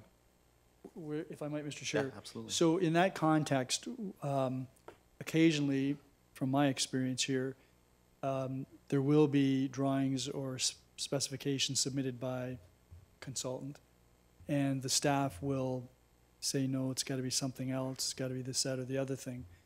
I suppose to that extent, or was there any discussion to that extent by developers with respect to costs arising out of that? So out of staff requesting changes or something additional that wasn't Right. brought to them in the initial go-around? Right. Mr. Brady? Actually, I've certainly had that discussion with developers from time to time, but I don't believe it was a discussion that occurred the evening of the roundtable. Okay. So, just so that I can close the circle on this, Mr. Chair, may not have happened that night. It may have happened on other occasions. Has there been discussion between the director and his staff with respect to the discretion that they may have? Not suggesting that there should be any minimization or backing away from the safety requirements, but something that would permit safety to be first and foremost, but perhaps done in a different fashion. Was that has that been part of any discussion between you and the staff, Mr. Brady? Through to the mayor, Yes, we have that discussion from time to time, and certainly the building staff will say, if an engineer will stamp it, and on that basis, we can move forward. So if it's something that we see, but we're not as familiar with it as we may have been, and so we may say, well, get a structural engineer or electrical engineer or mechanical engineer, as the case may be, to stamp that, and we'll accept that. Okay, the same page, last box, there's a reference to the facade and CIP grant money. Looks like one of the developers had expressed some concerns about the clarity of the process, and yet the response, the bottom of the box on that page says that 100% of the attendees answered it's very clear or mostly understood. Seems to be a little bit at odds. It could have been written in a better way. Let me try to explain. So the facade and CIP grant money for the property owners must be easy to process and clear. And we agree with that, and we're doing what we can. There was also, in and about that time, some discussion about whether there would be regional money or there wouldn't be regional money, which there was some confusion on, right, I would say. And we provided as best a detail as we could. We do have customer surveys that we go out regarding the grant programs, and one of the questions is, was the application guide easily understood and successful? So we do follow-ups to make sure, and when we sent that out, the answer to the question was 100% that is very clear. So the people who are using the guide, when we asked them whether or not the guide was clear, they said yes. So. Okay. If I might, Mr. Chair, just a couple more questions. On page 6, the first purple box talks again about a developer expressing some concern about the mandatory costs that he or she was presented with. The commentary is that these are all provided in advance. But I wonder if you could just give us a little more background through you, Mr. Chair. I wonder if Mr. Brady can give us a little more background on what the concern was that was expressed. Because if the municipality is in fact giving this information up front, one shouldn't think the developer would be blindsided, to use the words of the question. But I wonder if there's more to it than that. Mr. Brady, something lost in translation? No, nothing was lost in translation. There certainly was, thank you for that option. No, there were issues arose about that sometimes costs were blindsided as they went through the process. We've tried to continue to tell the developers, both residential, commercial, and industrial developers, that as a part of pre-consultation, we have a full review of this. We give you as best information as we can at that time on what the costs will be, and that you have that in writing from us. But if your 2,000 square foot home becomes a 3,000 square foot home, it changes. Or if you've decided at pre-consultation that you had 5 townhouses, but when the process is finalized, you have 35 townhouses, the process, there are changes. And so it's never, well, not never, there are times that there are changes as it moves through the process. But all of our information, all information concerning permit costs are completely transparent. They're on our web. We hand them out. We give them out at pre-consultation. We read them to people from time to time. I don't know what more we can actually do. I guess, Mr. Chair, that would be the challenge to the planning staff, because I don't know about the rest of you, but I still periodically hear concerns about costs that have cropped up. They may not be the costs that appear on the list, but as an example, sometimes a lawyer is required to provide a certificate of this, that, or the other thing. That's a cost. May not be a large cost in the context of the construction, but it crops up near the end and it's a cost. And I think there are some other examples. But I think this process of having the developers get together and provide the municipality staff. I think that's very helpful. And I think this report to us is also very helpful. I guess the only comment that I would make would be that that was a year ago, and I know it's taken some time for some of these things to be processed, and perhaps that's the reason for the delay. I did like the next box, which talked about accessibility requirements and staff pointing out that there may be some opportunities for grants with respect to that. My question on that is, are there other areas where staff is aware of potential grants in development processes, like the tax incentive programs that we would highlight, or brownfield remediation costs that we would highlight for developers if we know the background of the property? Yes, there are some. Brownfields is an excellent example, and yes, we do highlight that. What we do, the Developers Roundtable started a couple years ago, and we get the input from the developers, and then we try to work on it through the year. A number of the things that are requested aren't things which we can just sort of snap our fingers and immediately change. So we use the year to work on it, and then we bring this report to council at this point in time to say, we had the meeting, this is what we received, this is what we've changed, and this is moving forward. And it also will be used at the roundtable, which is upcoming, because there will be another roundtable this September, I believe. And at that roundtable, developers will be given a copy of this report in advance as well, so that they can take a look at that. And if they disagree with our comments, they can say so. And if I might, one of the things that was actually really helpful at the last Developers Roundtable is that we invited Canadian Niagara Power to attend, and they did. They were very magnanimous in their attendance. And there was a lot of discussion that went on about Canadian Niagara Power and their role in the development process. And it's still an ongoing issue, but the fact that they attended and they listened was great. And they have made some changes. I'm hoping for a few more in the future, and perhaps we will. But it's an agency, and it has its own mandates and its own budget constraints. But it's great that they're attending, that they're participating, and that they're there with the developers, and they can speak in that context and try to work things out. Thank you. And that's very helpful, because that was my next inquiry, because I was made aware of the fact that there have been some delays with respect to design engineering of the utility, electricity utility. And I know that CNP has been hiring outside consultants to try to deal with their backlog. But what is the status of that, Mr. Chair? Mr. Brady? Currently, there is a backlog. And most recently, we've been able to get a list from CNP on how they're prioritizing that backlog. It took some action, and I understand that your offices were very helpful in that respect, and I thank you very much for that. And so we're starting to work through that backlog, or they're starting to work through that backlog, and we're having a better understanding of it.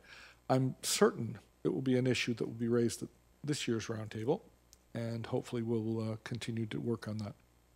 Thank you. And just a final comment, just to deal with this, when we're talking about the low inventory that we have, so less than 3 years, if this type of thing, where we have engineering plans that need to be submitted by a developer and they can't get them, if there are things that the municipality can do to facilitate that, I think we need to. I don't suggest that we start paying consultants for CNP, but this is a benefit to them as well as to us, but it's certainly a long-term predicament for us maintaining the inventory that we need in terms of development. So thank you very much, Mr. Brady, for the report, and I look forward to what comes out of the next one. But if there is something that we can do with CNP, I think we should try to do that. Thank you, Mayor. Councillor Luberts? Yes, thank you very much, Mr. Chair.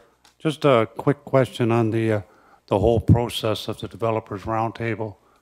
If I can remember correctly, over the past few years, this has been something that was brought up by the Economic Development and Tourism Corporation, and they were they were conducting roundtables with developers.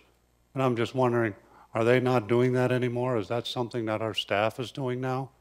And the EDTC is not doing that?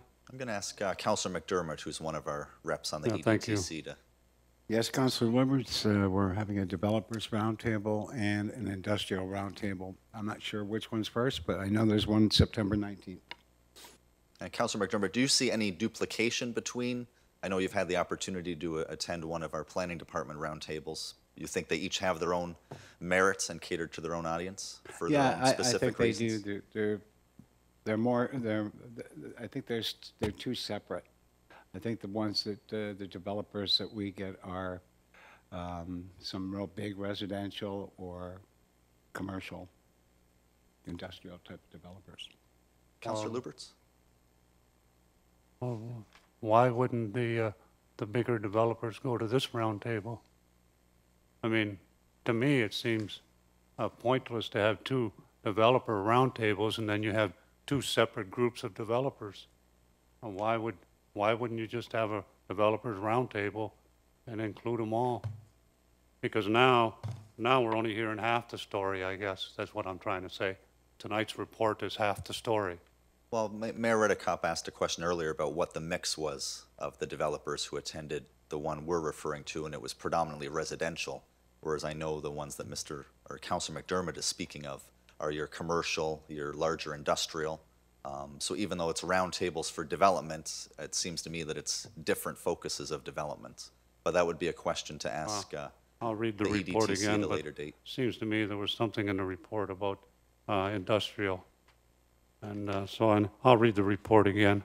And again, I have some questions that are unfortunately, and I'm embarrassed that I brought the wrong iPad, but I talked to our CAO, and I will be bringing some additional questions forward that I had. But anyway, it's good to see that, you know, we're having some dialogue with the developers, and hopefully we can make some progress. But I don't see the point in having two different roundtables. Doesn't make sense to me. No, Why doesn't the EDTC have this one? Nope. Valid comments. Anything else on this report, Councilor Luberts? No? Okay. Further comments or questions? Seeing none, all in favor? That's carried. Takes us to PDS 54, 2018, Amendment to Comprehensive Zoning Bylaw number 129-90, Housekeeping Amendments. A mover for that, please. Councilor Zanko, thank you. Comments or questions? Mayor Redekop. Let me find my place here.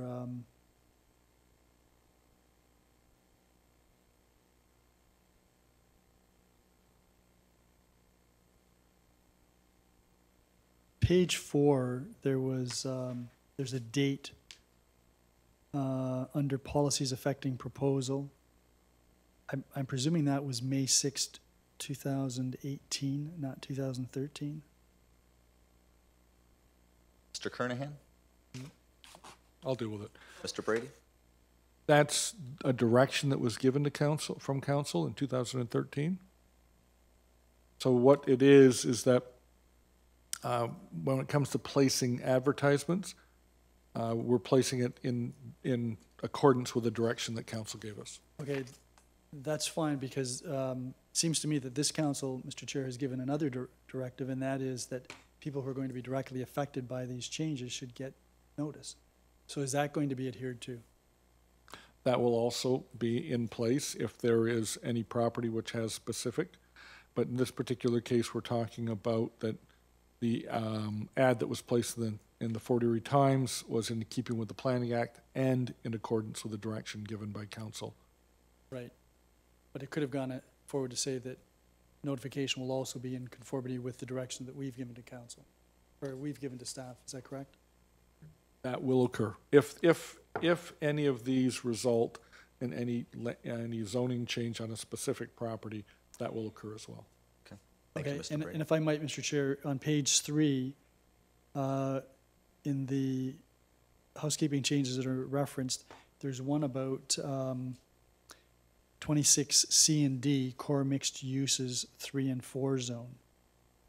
I wonder if we could get an explanation as to that. Mr. Kernahan?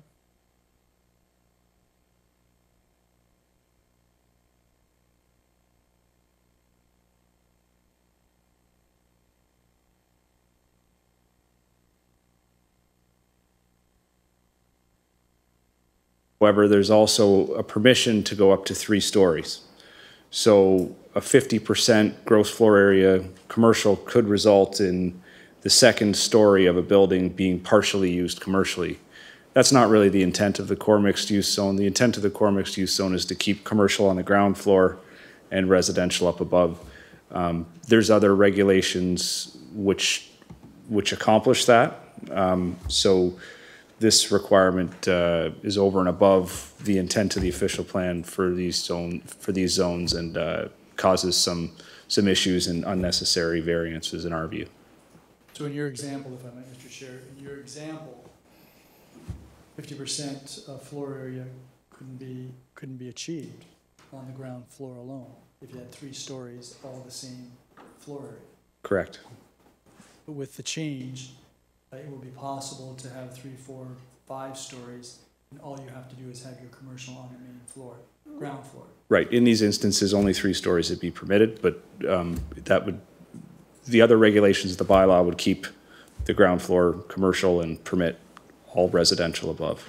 If I might, Mr. Chair, would there be anything to restrict an owner from having 2 or 3 floors of commercial? There is not, no. Okay, thank you. Thank you, Mayor Redekop. Further comments or questions? Seeing none on that one, all in favor?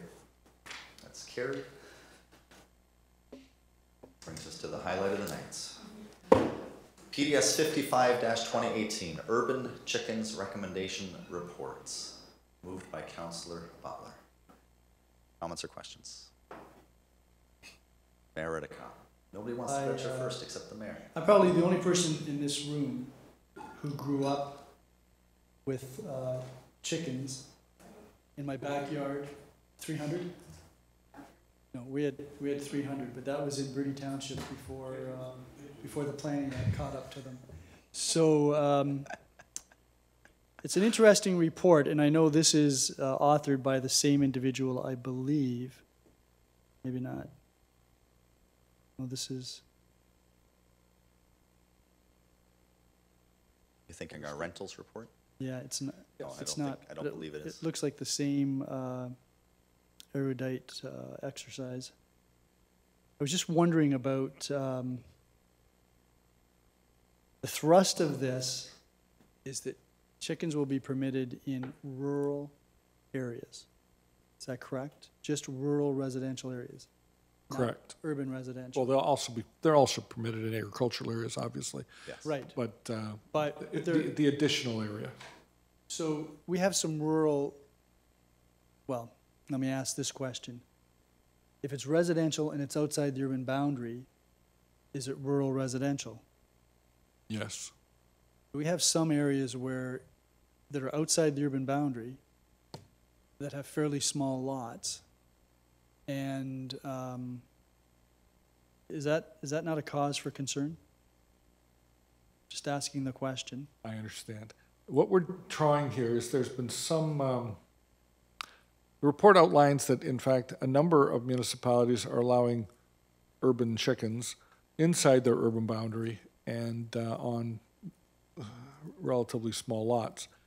We thought it would be a reasonable way to approach this issue was to allow them in rural areas, rural residential areas, which would have larger lots than the ones inside the urban boundary, generally speaking, and try it as an experiment to see if this works. But you're right, we do have a number of rural residential lots in Fort Erie, which are what I would refer to as heritage lots, and they are relatively small, but they are on septic systems, and they have that rural residential character. Mayor Redekop? Right. So this is going to come back to us with policy. Yes. That we can adopt in terms of a pilot project. And do we have any idea what the cost, or will the next report give us some idea of what the cost of monitoring this for a 1-year period might be? We could include that in the report. I don't believe it would be significant, but we will include that.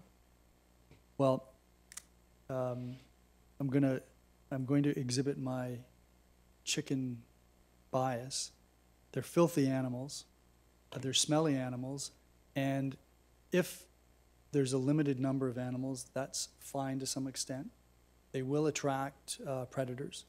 And there'll be no problem whatsoever by residents who take on a program of following all the rules, making sure that they keep their little chicken coop clean, making sure that they got it fenced, and making sure that they comply. My concern is that there will be people, I'm confident, who won't strictly adhere to all of those rules, and that we'll have some problems.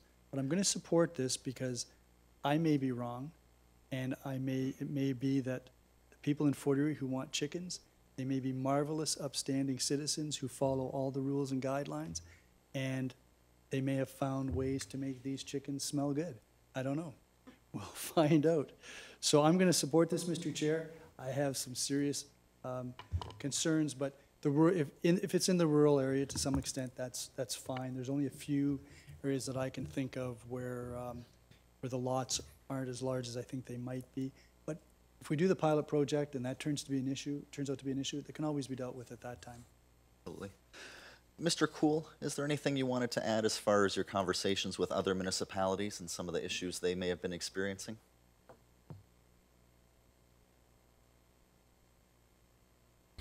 Mr. Chair, no, included as Appendix 1 in the report, we do show a bit of a review for some other municipalities that we did look at. What restrictions are or are not applied really do vary depending on every municipality. There's no silver bullet. This is a case where each municipality really does go it their own way. So I think even in Niagara, we see opposite ends of the spectrum. The town of Lincoln uses a specific lot area size. So unless you have 2 hectares, you can't keep any kind of agricultural animals on your property. Whereas Niagara Falls permits a fairly large number of chickens in the grand scheme of things in backyards, and they have for, I want to say, almost 25 years now. So it really comes down to what council directs.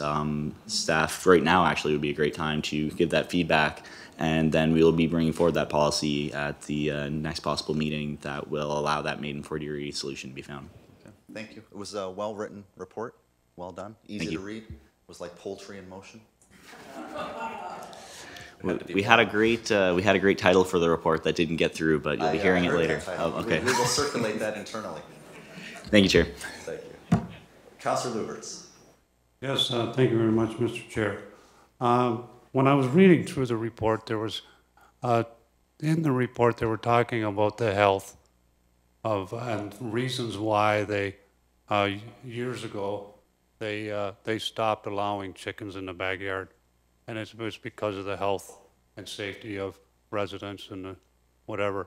And then in the report, it also says that there were other reports done that maybe contradicted that. So when they bring back their policy and guidelines, I'm wondering if you can include those reports, the documents, the reports themselves, not just a mention that, oh, there's reports out there that said contrary. Okay. I'd like to read the report itself to see that it definitely was contrary. Okay. If that's possible. Or at least a link to the report that we could look something that we can do our due diligence with. Yeah. All right. Okay. Thank you. Thank you, Councilor Luberts. Further comments or questions? I would be remiss if I didn't point out one of the 5 ways to stay healthy around chickens. Number 3 was my favorite. Refrain from kissing and snuggling the chickens. That was my favorite line of the whole report. All in favor? That's carried. New business or inquiries under Planning and Development Services. Councilor Butler. Thank you, Mr. Chair. I received a whole onslaught of phone calls this week from residents on Dominion Road with respect to Airbnbs on Dominion Road in the new subdivision, and the residents were quite upset, and I'm just wondering if there's any follow-up to what we had discussed at the last council meeting. Mr. Brady, a timeline to bring back that report? Yes, we're looking at the report this fall. I think it is in September, and and I will give a bit of an update right now. I've had 5 B&Bs, they're not B&Bs, 5 places that are short-term rentals been identified to me as being problematic.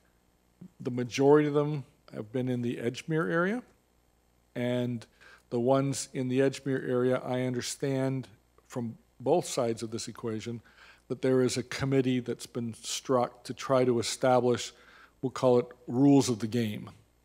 And I've reached out to members of that committee and said, once you have established your rules of the game, please bring it to my attention. And when you do, I will make sure that all members of council are aware of that, and I'll send it to them directly, either before or after I receive, we bring forth a report. Because I think it's important to know that there is action going on in the community trying to address the issue. Number of the people that I've sent letters to, the 5 groups I've sent letters to, all but one has phoned me back and have all expressed concern that there is such an issue. All of them have said that they have provided their names and numbers to their neighbors. And I said, that's great. I think that you should encourage your neighbors to phone you as opposed to phone your counselor. And I'm not sure that they're doing that, but there seems to be some action in that respect. Councillor Butler? Yes, thank you. So the problem arises that people outside of the community are buying these brand new homes and they're on speculation. So they're buying these homes to keep within and wait for the timing that's right to obviously turn the corner and sell them. But in the meantime, they're renting these rentals out. And in particular on Dominion Road, what's happening here is that they're advertising that they're a 10-minute walk, to Crystal Beach, which in fact isn't. And the 2 that are on each side of the one resident that has been a long time Fort Erie resident, born and raised here, they had some American partiers over, and they decided that what they were going to do was enjoy that resident's pool and disregard their privacy completely, and they sat on their porch and started drinking. They did call the police. When the police came, they hopped the fence and went back over to the rental property, but this morning, that particular resident who did call the police had an altercation where they were throwing garbage at her for exercising her right in the middle of the night. And the police officer did say to her that unfortunately in Ontario there is not a thing that they can do in order to pursue this, because it comes down to a he said, she said, and there's no visual evidence that the individuals did what that resident claims. So there seems to be a bit of a problem here that we need to address. And I don't know how to best address it, other than knowing that if a bed and breakfast pays to be a bed and breakfast and a hotel pays to be a hotel, then certainly anybody that wants to practice this business shouldn't get to skate. Councillor Butler, those are options that will be presented when that report comes forward for council's consideration. Thank you, Councillor Butler. Other inquiries under Planning and Development Services? Councillor Nutt and then Councillor Luberts. Thank you. Not so much an inquiry under new business, but I did want to relay to Mr. Brady that Jenny Cornelius, the bylaw enforcement officer, did a great job shooing people away in the no parking zones. And after a day or 2, I don't even think she had to get out of her vehicle, just the fact that it was parked there during the busiest times of the day. People have not been stopping at all now in the no stopping zones. So, is this in our commercial entities? Yeah, it's in the commercial district right in Stevensville. They're all signed no stopping, and everybody just was stopping. And about 3 weeks ago there was a very serious accident, and since she went down and did a couple weeks stint out in that area, nobody's stopping now. So I just wanted to say thank you very much and pass along to you the good work she did. Thank you, Councillor Nutt. Thank you. I'll pass that along to Jenny. I understand that a portion of the area was in and around Tim Hortons. Yes. And while there was a little kerfuffles at the beginning, our little meter maid seems to handle herself quite well. Excellent. Councillor Luberts. Yes, thank you very much, Mr. Chair. And I'm not quite sure if we bring this up under development and services, but it has to do with a subdivision that we're building, and it also has to do with infrastructure. So I'm going to bring it forward here. But I got a phone call, and we all got the email from a resident on Elmwood Avenue, and she backs on to the development that's going on in on Schooley Road, and there's some issues there. Now, I have spoken to our CAO about it. The mayor has gone by and visited with the resident as well, and I'm just wondering if the CAO can give us an update on how we're going to handle this and how we're going to help the resident. Mr. Cookin? To you, Chair, to the councillor, I'll provide some of the information. I know Mr. Brady has looked into it today as well. There's some issues with the road that extends out to Elmwood. The individual that you're speaking of has a driveway that came off that temporary road. The road grades, the proposed road grades are incorrect, is from what I'm told. So they've excavated the road full width, and then they come to realize that there's some elevation problems. So it's gone back to the consultant and are redesigning that road. So it's taking much longer than it should to complete that portion of it. As far as, I know there were some issues with some town-owned property, and Mr. Brady could probably provide you better information on that. Mr. Brady, just one moment. Mr. Cook, is there not anything that we can request as far as remediation to get it up to a certain standard while they figure out where the problem lies and what the redesign has to be? Yeah, I'm sure we could. It'd be very expensive to put in a temporary driveway. I wouldn't think it would take long to design a short piece of road that it is. It's very short. And the road grades shouldn't need that much tweaking. I don't know why it's taking as long as it has. I'm even just thinking some extra gravel to get from Elmwood in, like it's almost unpassable at some areas. That is correct. I believe it's excavated down 2 feet or so. So, I mean, if the idea is to raise this road because it was designed to load, then bringing in granular is not a big deal because they're going to have to do that regardless. So that is an option that we can look at and convince them to do so. Okay. Mr. Brady? The property in question, the flankage of it is where the new road is being completed. Immediately behind it is a wooded area which the town owns. The town acquired it in 2015 for a park. So there's a park that will be behind that particular property. I understood, or I'd heard, that there was some suggestions that some trees in our lands had fallen onto the neighbors' properties. That's the first that I'd heard of it, when I've heard that today. In 2016, there was a tree that came down in that area, and we sent an arborist out there, and it was rectified. I didn't have the chance to get out there today, but I will be going out there, and if I see any evidence that there's a tree down, then I'll ask our arborist to deal with it.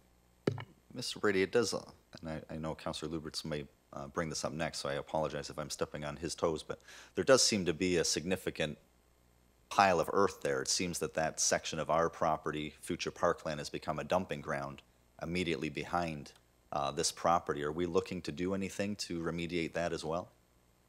It will be remediated as part of the subdivision being created. It will not be there in the long run. Well, I guess our concern that we all share is the long run never has a date attached to it. So we're looking to kind of do what we can now to alleviate some of the mess that's going on while people figure out their problems. Is there anything that could be done in the shorter term than the long run? Since it's a contractor's site, I'm recalcitrant to send in our troops to sort of do the work because it always ends up with problems down the road. But we can certainly have another discussion with that, with Upper Canada consultants, and ask why are they not dealing with this? Okay. And I'll be happy to do that. My apologies, Councillor Luberts, you have the floor. Yes, thank you very much, Mr. Chair. I don't I don't know about the tree falling down. I didn't hear anything about that. I know that there's concern, there's ash trees on the developer's property, and it's right behind the garage of the property owner, and their concern is that the tree it's rotten now. It's dead. It's going to, if it falls, it'll no doubt fall on her garage. And that's what the concern is. I don't know that anybody said the tree fell and on their property. But, you know, like you said, Mr. Chair, I'd like to have some kind of a timeline. Like, the road is low, and so can we put the fill in? Yeah, that's an option, but an option is something that is there. You can do it if you want to do it. I want to know, are we going to do that? And do we need to make a motion to direct staff to do that, or have the developer do that? As far as the trees go, we all received the interoffice memorandum on removing the trees on Bardall, right, for the Harbortown development because of safety issues. Could we not issue that same interoffice memorandum or that order to this developer as well to have those ash trees removed for safety concerns? And so then, you know, it goes on, but again, the timeline is what I'm looking at. When I talk to the resident, she has purchased another piece of property, and when the road, before anything was done to the road, she was told and assured that, oh, we're going to do the road right away. And then all of a sudden, they started digging, they dug this hole in the ground, and everything stopped. And, you know, my thing, again, is we need to show that, you know, we're good neighbors. She's trying to sell her house. She's having a heck of a time because of all the chaos with the construction and the tree removal and different things. So my thinking is, you know, we need to do something that help this woman out. It's not her fault that everything went sour on this development. Apparently now it's the new owner of the development. The first guy's gone. Now there's a second guy in there, and he inherited the problems, but that's not her fault, and I don't think that she should have to pay. So I think we should move forward and do what we can to accommodate her. I know Mr. Brady and Mr. Cook could have seen or heard council sentiments. I see a lot of heads nodding up and down. Mayor Redekop, you wanted to add something. Yeah, I just wanted to say that the land behind this particular property owner is now owned by the municipality. And so we own those dead trees. So I would think that it would be appropriate for us to take some action to cut down those dead trees, because if it was someone else's property, we'd be issuing an order for them to do that. There is also a gigantic tree that's partially fallen over, and that likely should be removed. But the dirt that's being piled up by the developer is, I think, on the municipality's property. I don't know that that's appropriate either. And then the third problem is there's a lot of refuge and garbage on the town property, which I think also at some point we're going to have to clean up. So those are other issues as well, Mr. Chair, that I think we should be keeping an eye on. In terms of that roadway, yeah, there's no reason why we shouldn't be requiring the developer to do something sooner rather than later. The discussions that he's had with the property owners lead them to believe that developer isn't taking this as seriously as he could or should. But if any one of us were living in that property, we would be pretty upset. Absolutely. I know Mr. Crookett's back there taking notes. Councilor Luberts? Yes, thank you very much, Mr. Chair. Through you to the mayor. Now, knowing now, I didn't know that we owned that property in behind, but knowing that now it brings a concern to me that we need to inform our bylaw department, because I have spoken with Mr. Stevenson and Mr. Bridgman about another complaint from the residents on Rebstock that were complaining about that garbage and the refuge that's in there. And Mr. Bridgman, he indicated to me that he had discussion with the developer. And he indicated to me in a voice mail that there's now a dumpster on site, right? So we need to let them know that this is town property as well. I don't know who knows what anymore, but we need to let Mr. Bridgman know that it's town property, and then we'll give him the direction too to clean it up. And then we can do it in our timely fashion, and we don't have to wait for the developer. But there's some big things to be moved. There's an old bus and a transport trailer and stuff there that, it's not something that we're gonna go in there with a backhoe and take out. Mr. Cookett has heard us loud and clear, I believe. Yeah, through you, Chair. So I've heard a bunch of things here. The road needs to be reinstated, so we'll make that a priority. The trees that are dead on town property, we'll get our arborist out there right away, get him to assess those trees, and if there is a dangerous situation, we'll get those cut down. I can't picture what the site looks like right now, but if we can get access, we'll remove them. If not, we'll make sure they're cut down so it's safe, and then we'll start to address the garbage situation, be it the buses and transport. So I've got a list here, and we'll get at that. Okay. Is that sufficient, Councillor Luberts? Yes, thank you very much. And thank you very much, Mr. Cookett. Okay. Thank you, Councillor Luberts. Thank you, Mayor Redekop. Further inquiries? Councillor Butler? I just wanted to say thank you to Mr. Brady for sending out a letter on July 25th with respect to our concerns for marijuana grow-ups and the lack of control that municipalities have. It was a really well-written letter, and it really addressed all of our concerns. So thank you so much for drafting that and sending that out. Thank you, Councillor Butler. Seeing nothing further, comments or questions related to the business status report? Seeing none, I will turn the chair back to Mayor Redekop. Thank you very much, Councillor Becerra. That takes us to Infrastructure Services. That's Councillor Zanko. Thank you, Your Worship. Infrastructure Services is now in session. We don't have any presentations or delegations. We don't have any reports. So does any member of council have an inquiry? Councillor Nutt? Thank you, Councillor Zenko. Through you to Mr. Marr, I had a resident who contacted me, actually several residents. After one contacted me, I decided I was going to stop and talk to a few others. At the corner of Bowen Road and Ridgemount Road, due to the construction and Bowen Road being closed, there are a great number of dump trucks using Ridgemount Road. I know you're aware of it, and I have some interesting footage of about 5 to 7 of them on Ridgemount Road from my dash cam. So I decided I was going to follow them. But the concern from the residents is they understand it's a construction area and they understand there's detours. But the problem is all the dust and dirt and deposit coming off these trucks that's being left on Ridgemount Road, especially at that intersection, is causing excess dirt and dust to be blown on their houses and their property, their cars, etc. So they can't even enjoy their pool outside or anything like that.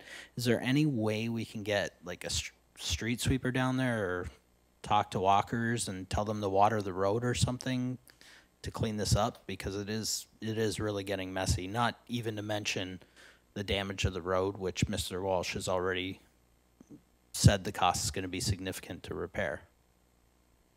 Mr. Marr? Yes, through you, Chair, to Councillor Nutt. I am aware of the situation. We were informed of an issue on Town Line Road where we've had some major structural damage to that road as a result of the truck traffic using that road to access the QEW via the Netherby intersection or interchange. When I went to look at the road the first time, I followed a tractor trailer out loaded with granular that was taking that route, and met with one of the residents on Town Line Road. We have some concerns with respect to truck traffic using that as a haul route. We have identified some structural issues with the road, especially on Town Line Road, and we're looking at putting an action plan in place to be able to rectify that situation. We have approached the MTO on this, and their position is that this is not a posted detour route. As such, they are not really willing to come to the table as of yet, although we're working with the contract administrators for that Bowen Road project to try to come to some type of resolution on that to help us out on that. The dust, the debris, that would be an issue that we could take up with the quarry, the owner of Ridgemount Quarries for sure, to see if they can do some more dust control with trucks leaving their yard. That would be one thing we could do right off the bat. I could also look into the possibility of getting some sweepers out there to clean up those roads a little bit. But yeah, we're aware of the situation, and we're looking to come to a resolution on that. Thank you very much. Just to follow up to that, I know that you did speak to the resident on Ridgemount. He did speak to me afterwards, and he was appreciative that we put out the maximum tonnage signs, but his follow-up question to me was, how will that be enforced? Yeah, that's the concern, right? Is we can put the signs out, but it's enforcement through the ministry. So and that's something that we're going to have to follow up with the ministry on to try to enforce that. Again, we have been proactive in putting out the signs. We also been proactive in discussing with the quarry, what the proper haul route should be on heavier volume traffic roads, regional roads, MTO roads, and trying to keep those truck traffic off of local roads. So we've contacted the quarry and had discussions with them to try to keep those trucks off. Another thing we've done, and I haven't got the results back yet, but we've put out traffic counters on those roads, specifically on Ridgemount and Town Line, to try to judge what the increase in traffic has been since the Bowen Road closure's been put in place. So looking to get that data as well, to get that to the MTO. Anything further, Councillor Nutt? Yes, if I may.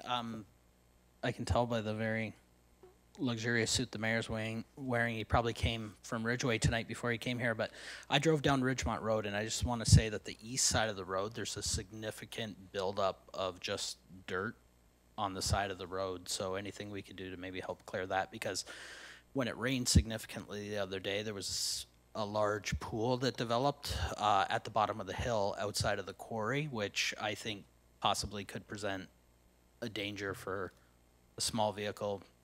There was a significant amount of water actually on the road, and I think the dirt that's in the east side has created a ridge, so it can't make it, the runoff can't make it into the ditch, and it's just pooling there. So anything, maybe if you could just have the gentleman and the roads crews go out and have a quick look and give you an assessment on that. Mr. Marr? Yes, for sure. We'll take a look at that, and as well, again, like I said, I'll talk to the quarry, try to limit the amount of debris material that's coming onto our roadway from the quarry site itself. Thank you. Anything further? Councillor Butler, and then your worship. Thank you, Madam Chair. Through you, I have a constituent that I had spoken to Sean about with respect to the address is 3822 Elm Street, so I'm just hoping that you can follow up for me. There were dead trees that were removed from that street. Hers in particular was jointly done by a separate contractor and tied into Canadian Niagara Power. We were told that that stump would be removed by August. It's now mid-August. It has not happened. There has been no activity on that street. Everybody else's stumps have been removed with the exception of this one resident. So could we get a move on with that one? Mr. Marr? Yes, through you, Madam Chair, to the councillor. Sorry, what was the address again?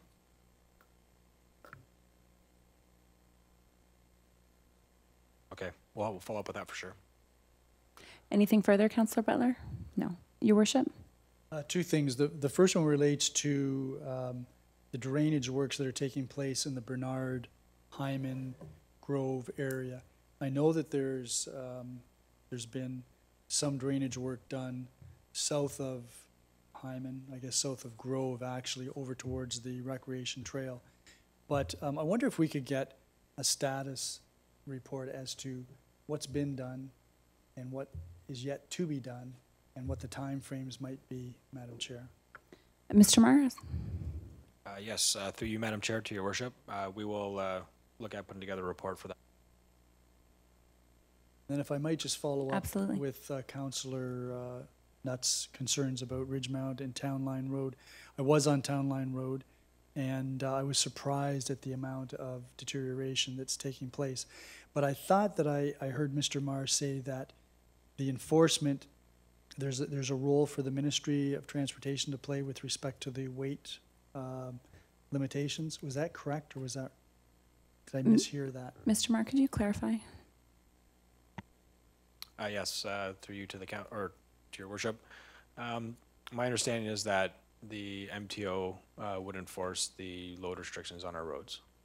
Okay, because my view of this is that the MTO should easily have been able to speculate on where these trucks would be going and where traffic would be going.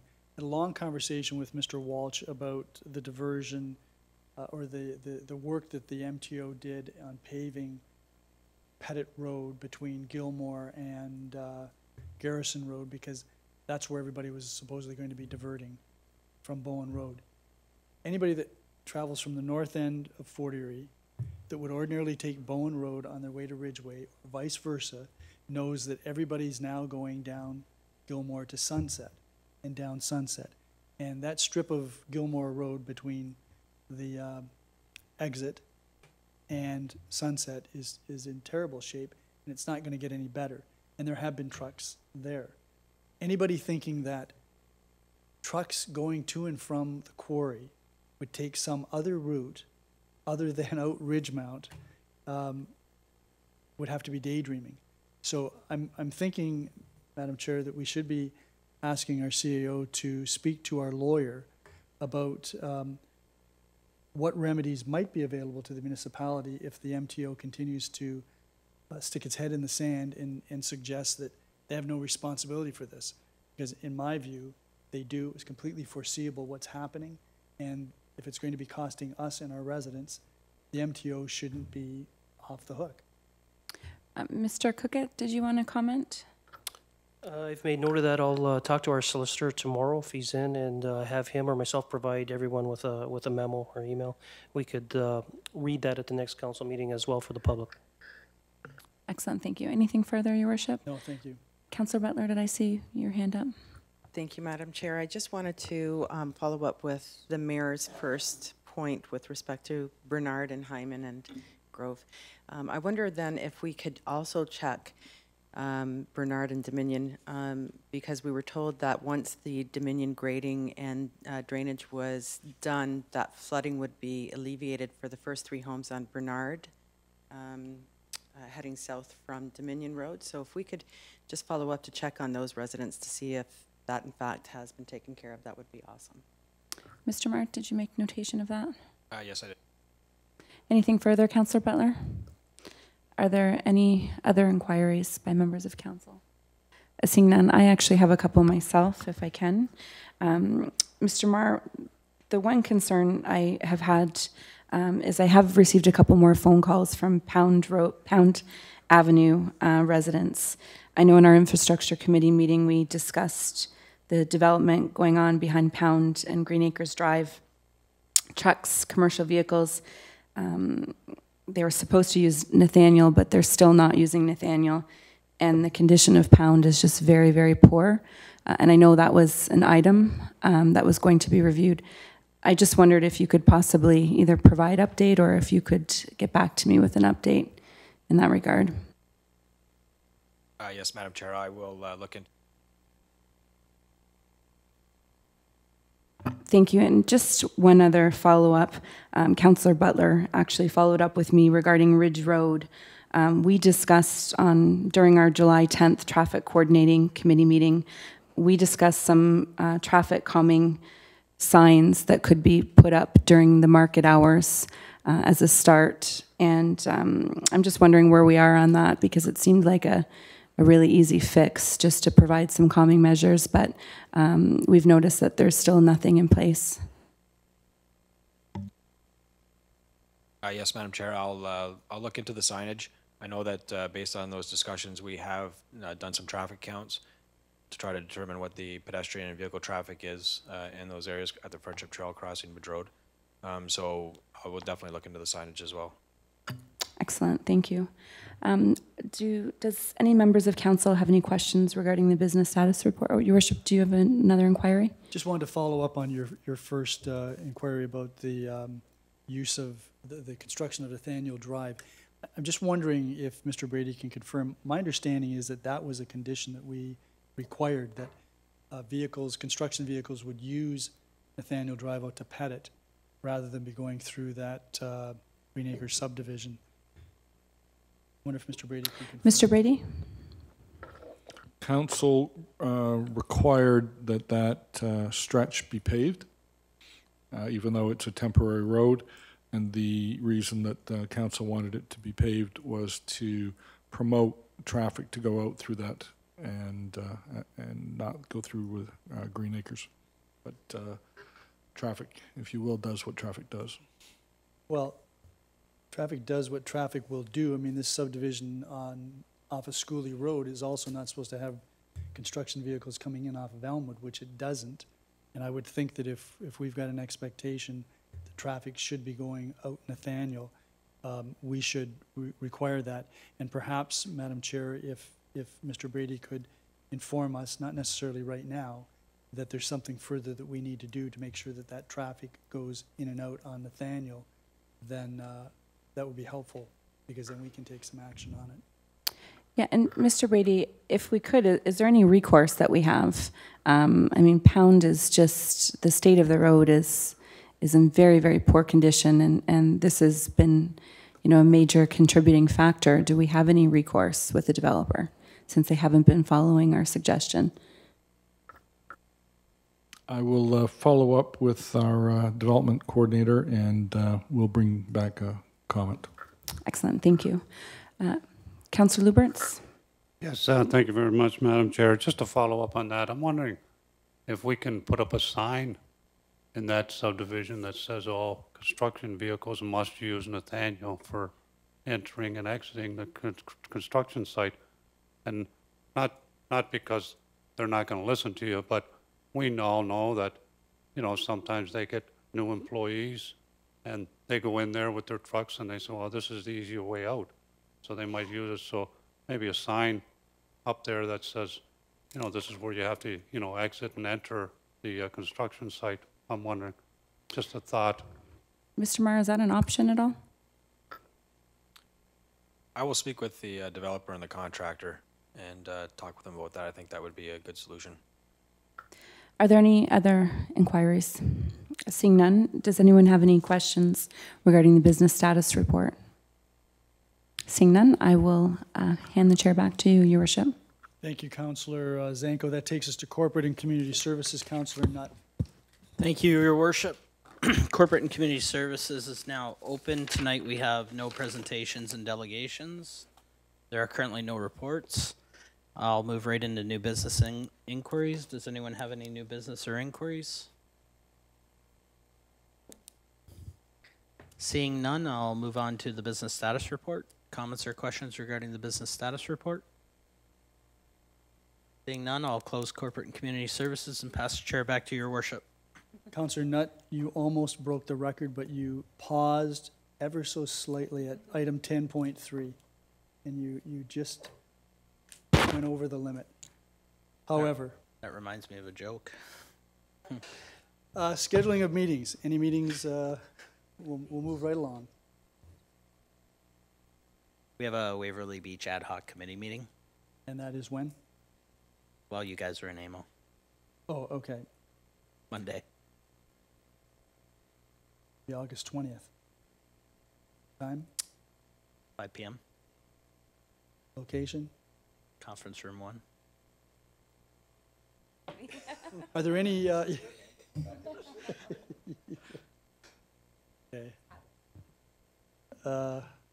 Sorry to hear that. Any other meetings scheduled?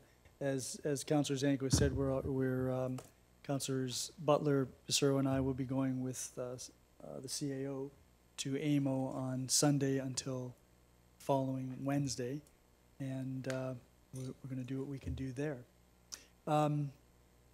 Councillor Nutt, motion to adjourn. Definitely, Your Worship.